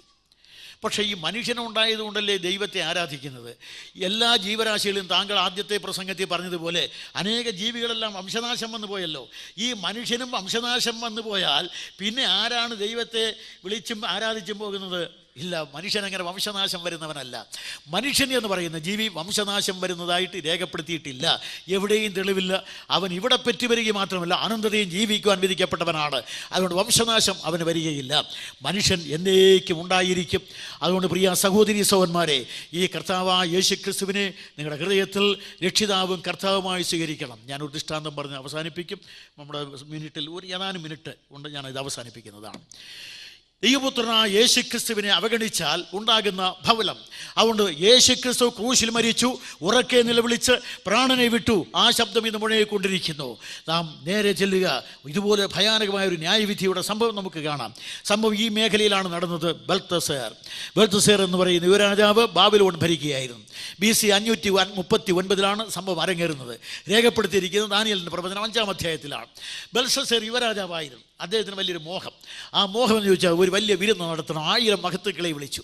കാരണം 1000 മഹത്തുക്കളെ വിളിച്ച് അവിടെ ഭാര്യമാർ, പരിവാരങ്ങൾ, അങ്ങനെയാണല്ലോ രാജാക്കന്മാർ, എല്ലാവരും ഒന്നിച്ച് വരികയാണ്. പരിവാരങ്ങൾ സഹിതം എല്ലാവരും ഒന്നിച്ച് വിരുന്ന് വരികയുണ്ടായി. രാജകീയമായ വിരുന്ന് പൊടിമാറി നടക്കുകയുണ്ടായി. പൊടിമാറി നടന്നുകൊണ്ടിരിക്കുമ്പോൾ രാജാവിന് വിരുന്നിൻ്റെ സമാപനത്തിൽ ഒരു ചെറിയ തോന്നൽ. ഞങ്ങൾ സാധാരണയായി രാജാക്കന്മാരെ മാത്രം തോൽപ്പിക്കുന്നവരല്ല. ഈ ബാബിലോണിയ രാജാക്കന്മാരെന്ന് പറഞ്ഞാൽ സ്വർഗത്തിലെ ദൈവത്തോട് ഞങ്ങൾ പോരാടി ജയിച്ചവരാണ്. സ്വർഗത്തിലെ ദൈവത്തിന് ഭൂമിയിൽ പണിതിരുന്ന ഒരേ ഒരു ദൈവാലയം, യെരുശലേം ദൈവാലയം, അത് ഇടിച്ചു നിർത്തിയവരാണ് എൻ്റെ പിതാമഹന്മാർ. അവിടുത്തെ പൊൻവെള്ളി പാത്രങ്ങൾ ഞങ്ങളുടെ വിജയത്തിൻ്റെ ചിഹ്നമായി അരമനയെ സൂക്ഷിച്ചിട്ടുണ്ട്. ബെൽത്തസേർ കൽപ്പിച്ചു, ആ പൊൻവെള്ളി പാത്രങ്ങൾ ഇവിടെ കൊണ്ടുവരട്ടെ. അദ്ദേഹം കൽപ്പിച്ചപ്പോൾ പൊൻവെള്ളി പാത്രങ്ങൾ കൊണ്ടുവന്ന് നിരത്തി. ദൈവാലയത്തിലെ പവിത്ര പാത്രങ്ങൾ കൊണ്ടു നിരത്തിയപ്പോൾ മഹാരാജാവ് പിന്നെയും കൽപ്പിച്ചു, അവയിലെല്ലാം വീഞ്ഞിറക്കട്ടെ. അവിടെ എഴുതിയിരിക്കുന്നത് വീഞ്ഞിറച്ച് എല്ലാവരും കുടിക്കാൻ കൊടുത്തു. രാജാവ് കുടിച്ചു, മഹത്തുക്കൾ കുടിച്ചു, ഭാര്യമാർ കുടിച്ചു, വെപ്പാട്ടികൾ കുടിച്ചു. ബാബിലോണിലെ പാനോപചാരം അഥവാ മദ്യപാനം എന്ന് പറയും ഇങ്ങനെയല്ല എന്ന് പറഞ്ഞാൽ എല്ലാവരും വിരുന്ന് വരുന്നത് ധാരാളം വസ്ത്രങ്ങൾ ഒന്നിനു മേലെ ഒന്നിട്ടുകൊണ്ടാണ്. ആദ്യം അങ്ങോട്ടും ഇങ്ങോട്ടും ഈ ഷാമ്പയിൻ പോലെ വീശി നനയും. അത് ഊരി കളയും, പിന്നെയും നനയും, പിന്നെയും കുളിയും. ഇങ്ങനെ കുടിച്ച് ഒടുവിൽ വരുമ്പോൾ ഒരു തുണിയും കാണുകയില്ല, ഒന്നും തന്നെ കാണുകയില്ല. പിന്നെ കുളിച്ച് ഡാഷ് അതായിരുന്നു അവിടെ. അതാണ് വിരുന്നിൻ്റെ പ്രത്യേകത. അങ്ങനെയുള്ള വിരുന്നാണ് അവിടെ നടന്നുകൊണ്ടിരിക്കുന്നത്. വിരുന്നിൻ്റെ സമാപനത്തിലെത്തിയപ്പോൾ രാജാവിന് ഒരാഗ്രഹം കൂടെ ശേഷിച്ചു. ബാബിലോൺ ചക്രവർത്തിയുടെ കൊച്ചുമകനായ ബെൽത്തസേറിൻ്റെ ഗംഭീരമായ വിരുന്ന് പൊടിപാറണം. ഒരു ആരാധനയോടുകൂടി വേണം. എല്ലാവർക്കും ഇപ്പോൾ ആരാധനയ്ക്ക് താല്പര്യമാണ്. ഒരാരാധനയോടുകൂടി വേണം. അത് ഏത് മയ്യായാലും വേണ്ട, അമൃതാനന്ദമയ്യ, ആ മയ്യ, ഈ മയ്യ, ഏതായാലും വേണ്ടില്ല. അതുകൊണ്ട് ഒരാരാധനയോടുകൂടി വേണം എല്ലാം ഉപസംഹരിക്കാൻ. അങ്ങനെ ഒരാരാധന അത് വേണമെന്ന് അദ്ദേഹം തോന്നി. പക്ഷേ ഒരു കാര്യം, ആർക്കും അങ്ങോട്ട് പോകാൻ വയ്യ. ഇതാണ് സ്ഥിതിവിശേഷം. അതുകൊണ്ട് കുടിച്ച് മൂസായിരിക്കുന്നതുകൊണ്ട് കാലൊന്നും ആടുകയില്ല. അങ്ങോട്ട് പോകാൻ വയ്യ. ഉടനെ രാജകൽപ്പന, ദൈവങ്ങളെല്ലാം ഇങ്ങോട്ട് കൊണ്ടുവരട്ടെ. അതാണല്ലോ ദൈവങ്ങൾ കൊണ്ട് നടക്കാവുന്നതും കൊണ്ട് വയ്ക്കാവുന്നതും. ദൈവങ്ങളെല്ലാം ഇങ്ങോട്ട് കൊണ്ടുവരട്ടെ. കൊണ്ടുവന്നു. എല്ലാത്തിനെയും നിർത്തി. ബെൽമർഡൂക്ക്, ബാബിലോണിൻ്റെ പ്രധാന ദൈവം, നാന എന്ന് പറയുന്ന ദേവത, ചന്ദ്രദേവത, അത് നിർത്തി. അതിനുശേഷം അത് വന്നു. അതിനുശേഷം സർപ്പദേവത എല്ലാം വന്നു നിന്നു. റോമേ എന്ന ദേവതി, എല്ലാ ദേവിയെ കല്ലും വിഗ്രഹവും അന്നു കൊണ്ടുണ്ടാക്കിയ വിഗ്രഹങ്ങളെല്ലാം കൊണ്ട് നിർത്തി. രാജാവ് ആദ്യം നമസ്കരിച്ചു, വീണ് വണങ്ങി നമസ്കരിച്ചു. അത് കഴിഞ്ഞപ്പോൾ മഹത്തുക്കൾ, ഭാര്യമാർ, വെപ്പാട്ടികൾ എല്ലാവരും നമസ്കരിച്ചു. ഗംഭീരമായി ഇങ്ങനെ തൊഴുതുകൊണ്ടിരിക്കുമ്പോൾ തികച്ചും നാടകീയമായി മറുവശത്ത് രാജാവിരുന്ന അരമനയുടെ നിലവിളക്കിന് നേരെ വെളുത്ത ഭിത്തിയിൽ ഒരു കൈയെടുത്ത് മെനെ മെനെ തെക്കേൽ ഊവർസീൻ. രാജാവ് നോക്കി, വായിക്കാൻ അറിയില്ല. ഇരുന്നവർ നോക്കി, വായിക്കാൻ അറിയില്ല. അവിടെ ഇരുന്ന് ആർക്കും അറിഞ്ഞുകൂടാ. ഉടനെ ആരോ പറഞ്ഞു കൊടുത്തു, ഇത് അന്യഭാഷയാണ്. ഇത് വായിക്കാൻ പറ്റിയ ഒരുത്തനേ ഉള്ളൂ, അത് ദാനിയേലാണ്. അവനെ വിളിച്ചു വരുത്തി വായിക്കണം. അവൻ വന്ന് പറഞ്ഞു കൊടുത്തു. ബാക്കിയൊന്നും ഞാൻ പറയുന്നില്ല. ഈ മേലെഴുത്തിനെ കുറിച്ച് അവിടെ എഴുതിയിരിക്കുന്നത്, എഴുതിയ കൈപ്പത്തി രാജാവ് കണ്ടു. ഉടനെ ദാനിയേൽ 5:5 ഉടനെ രാജാവിൻ്റെ മുഖത്തിൻ്റെ ഭാവം മാറി. 5 കാര്യങ്ങൾ. രാജാവിൻ്റെ മുഖത്തിൻ്റെ ഭാവം മാറി. ഇതുവരെ സുന്ദരമായ മുഖം എന്ന് പറയാൻ, അകത്ത് മദ്യം, പുറത്ത് മഹിള, മേളിക്കാൻ പിന്നെ എന്ത് വേണം? അതുകൊണ്ട് രണ്ടും കൂടെ ആയപ്പോൾ മുഖത്തിൻ്റെ പ്രസാദം ചുമന്ന് തൊടുത്തൊക്കെ ഇരിക്കുകയാണ്. ഇങ്ങനെയുള്ള രാജാവ് മുഖത്തിൻ്റെ ഭാവം ഇപ്പോൾ മാറുകയാണ്. ഈ കൈപ്പത്തി കണ്ടതും രാജാവിൻ്റെ മുഖത്തിൻ്റെ ഭാവം മാറി. ഹൃദയം വിചാരങ്ങളാൽ അവൻ വേവതു കൊണ്ടു. വിചാരപാരവശ്യം എന്ന് പറഞ്ഞാൽ ഇതുവരെ വിരുന്ന് വിചാരം, കാര്യവിചാരം. ഇപ്പോൾ ഈ വിചാരപാരവശ്യം ദൈവത്തിൻ്റെ ന്യായവിധിയുടെ വിരൽത്തുമ്പ് വന്നാൽ ഇതാണ് സംഭവം. അടുത്ത് അവൻ അവിടെ എഴുതിയിരിക്കുന്നത്, അവൻ്റെ അരയുടെ ഏപ്പ് അഴിഞ്ഞുപോയി. ബാബിലോണിനെ അരപ്പട്ട കൊണ്ട് കെട്ടി ഉറപ്പാക്കിയ അരയുടെ ഏപ്പഴിഞ്ഞുപോയി. പിന്നെ അടുത്തെഴുതിയിരിക്കുന്ന അവൻ്റെ കാൽമുട്ടുകൾ ആടിപ്പോയി. യുവരാജാവാണ്, യുവത്വത്തിൻ്റെ വീരകേസരിയാണ്. അതുകൊണ്ട് ഇപ്പോൾ അവൻ കാൽമുട്ടുകൾ ആടി ഉറക്കുകയാണ്. രാജാവ് ഈ കൈപ്പത്തിയാണ് ഉറക്കെ നിലവിളിച്ചു. ദൈവത്തിൻ്റെ ന്യായവിധി വന്നാൽ ഏത് വമ്പനും ഏത് കൊമ്പനും ഏത് തമ്പുരാനും ഉറക്കെ നിലവിളിക്കും, സംശയമില്ല. അതുകൊണ്ട് വരുന്നത് ദൈവത്തിൻ്റെ വിരൽത്തുമ്പാണ്. അവിടെ ഒരു കാര്യം, ഇത് എഴുതിയിരിക്കുന്നത് ന്യായവിധിയുടെ വാക്കുകളാണ്, എഴുതുന്നത് ദൈവത്തിൻ്റെ വിരൽത്തുമ്പുകളാണ്. നിൻ്റെ ഹൃദയഭിത്തിയിൽ എഴുതാനാണ് ഇന്ന് ഞാൻ ശ്രമിക്കുന്നത്. ഞാൻ ഇവിടെ നിന്ന് പോകുന്നതിന് മുമ്പ് നിൻ്റെ ഹൃദയഭിത്തിയിൽ എഴുതിയിട്ടേ പോകുള്ളൂ. അതുകൊണ്ട് പ്രിയ, ഇതുവരെ നീ രക്ഷിക്കപ്പെടാത്തവനാണെങ്കിൽ നിൻ്റെ ഹൃദയഭിത്തിയിൽ എഴുതുകയാണ്. അന്ന് അവിടെ എഴുതിയിരിക്കുന്നത്, ഉടനെ ദാനിയേൽ വന്ന്, രാജാവേ, ഇതെല്ലാം അങ്ങറിഞ്ഞതാണ്. മഹാരാജാവേ, അങ്ങയുടെ പിതാമഹന്മാർ ചെയ്തതെല്ലാം അറിഞ്ഞു. ഇതൊക്കെ അറിഞ്ഞിട്ട് 23 മുതൽ വാക്യം.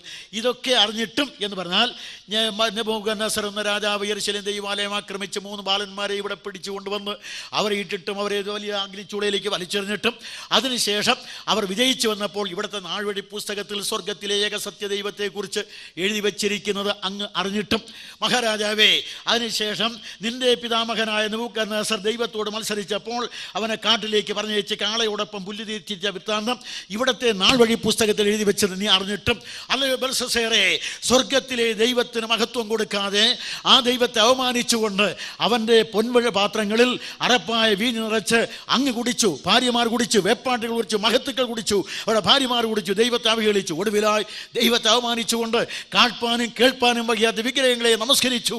രാജാവേ, ദൈവത്തിൻ്റെ ന്യായവിധി, അല്ലയോ ബെൽഷസ്സേറേ, നിന്നെ രക്ഷിക്കുവാൻ ബാബിലോണ്യ മതത്തിന് കഴിയുകയില്ല. ബെൽഷസ്സേറേ, മകളാ മണികൾക്ക് നിന്നെ രക്ഷിക്കുവാൻ കഴിയില്ല. ബെൽഷസ്സേറേ, നിന്റെ സൈന്യത്തിന് നിന്നെ രക്ഷിക്കുവാൻ കഴിയില്ല. ബെൽഷസ്സേറേ, നിന്റെ ആയുധത്തിന് നിന്നെ രക്ഷിക്കുവാൻ കഴിയില്ല. അല്ലയോ ബെൽഷസ്സേറേ, നിന്നെ രക്ഷിക്കുവാൻ മകളാ മണികൾ കഴിയുകയില്ല. അല്ലയോ ബെൽഷസ്സേറേ, നിന്നെ രക്ഷിക്കുവാൻ നിന്റെ ദൈവങ്ങൾ കഴിയുകയില്ല. സ്വർഗത്തിലെ ദൈവത്തിന് ന്യായവിധി വന്നാൽ നിന്നെ രക്ഷിക്കുവാൻ കഴിയുന്ന നിന്റെ മതം എവിടെ? നിന്നെ രക്ഷിക്കുവാൻ കഴിയുന്ന നിന്റെ ആയുധ ശക്തി എവിടെ?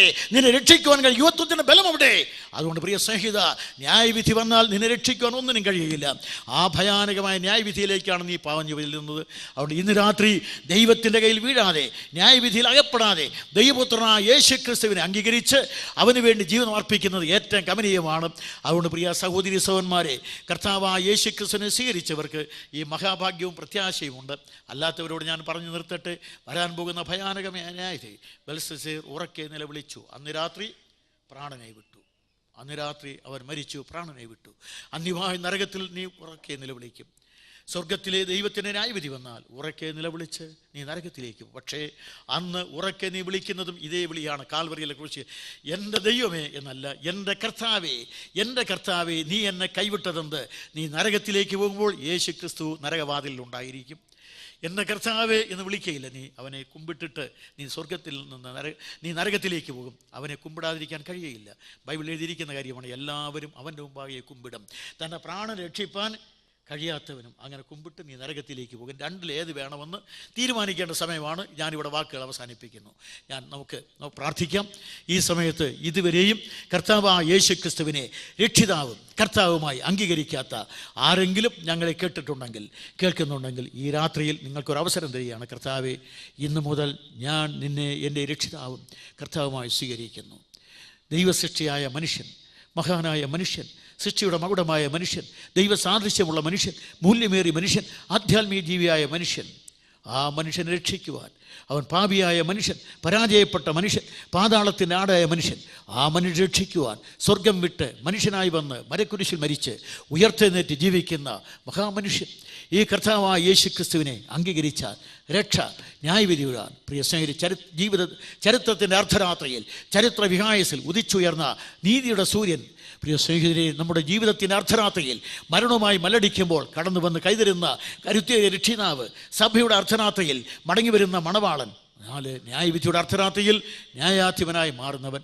ഈ രാത്രി ഈ കർത്താവായ യേശുക്രിസ്തുവിനോടുള്ള നിങ്ങളുടെ സമീപനം എന്താണ് എന്ന് വിധി പറയണം. കർത്താവേ, ഞാൻ നിന്നെ സ്വീകരിക്കുന്നു. ആ തീരുമാനം ചെയ്തുകൊണ്ട് ക്രിസ്തുവിന് വേണ്ടി ജീവിക്കാനുള്ള സമർപ്പണത്തോട് പോകുവാൻ നിങ്ങളെ ആഹ്വാനം ചെയ്തുകൊണ്ട് ഞാൻ എൻ്റെ വാക്കുകൾക്ക് വിരാമം കുറിക്കുന്നു. ആ തീരുമാനം നിങ്ങൾ ചെയ്തു എങ്കിൽ ഈശ്വരൻ നിങ്ങളെ അനുഗ്രഹിക്കട്ടെ.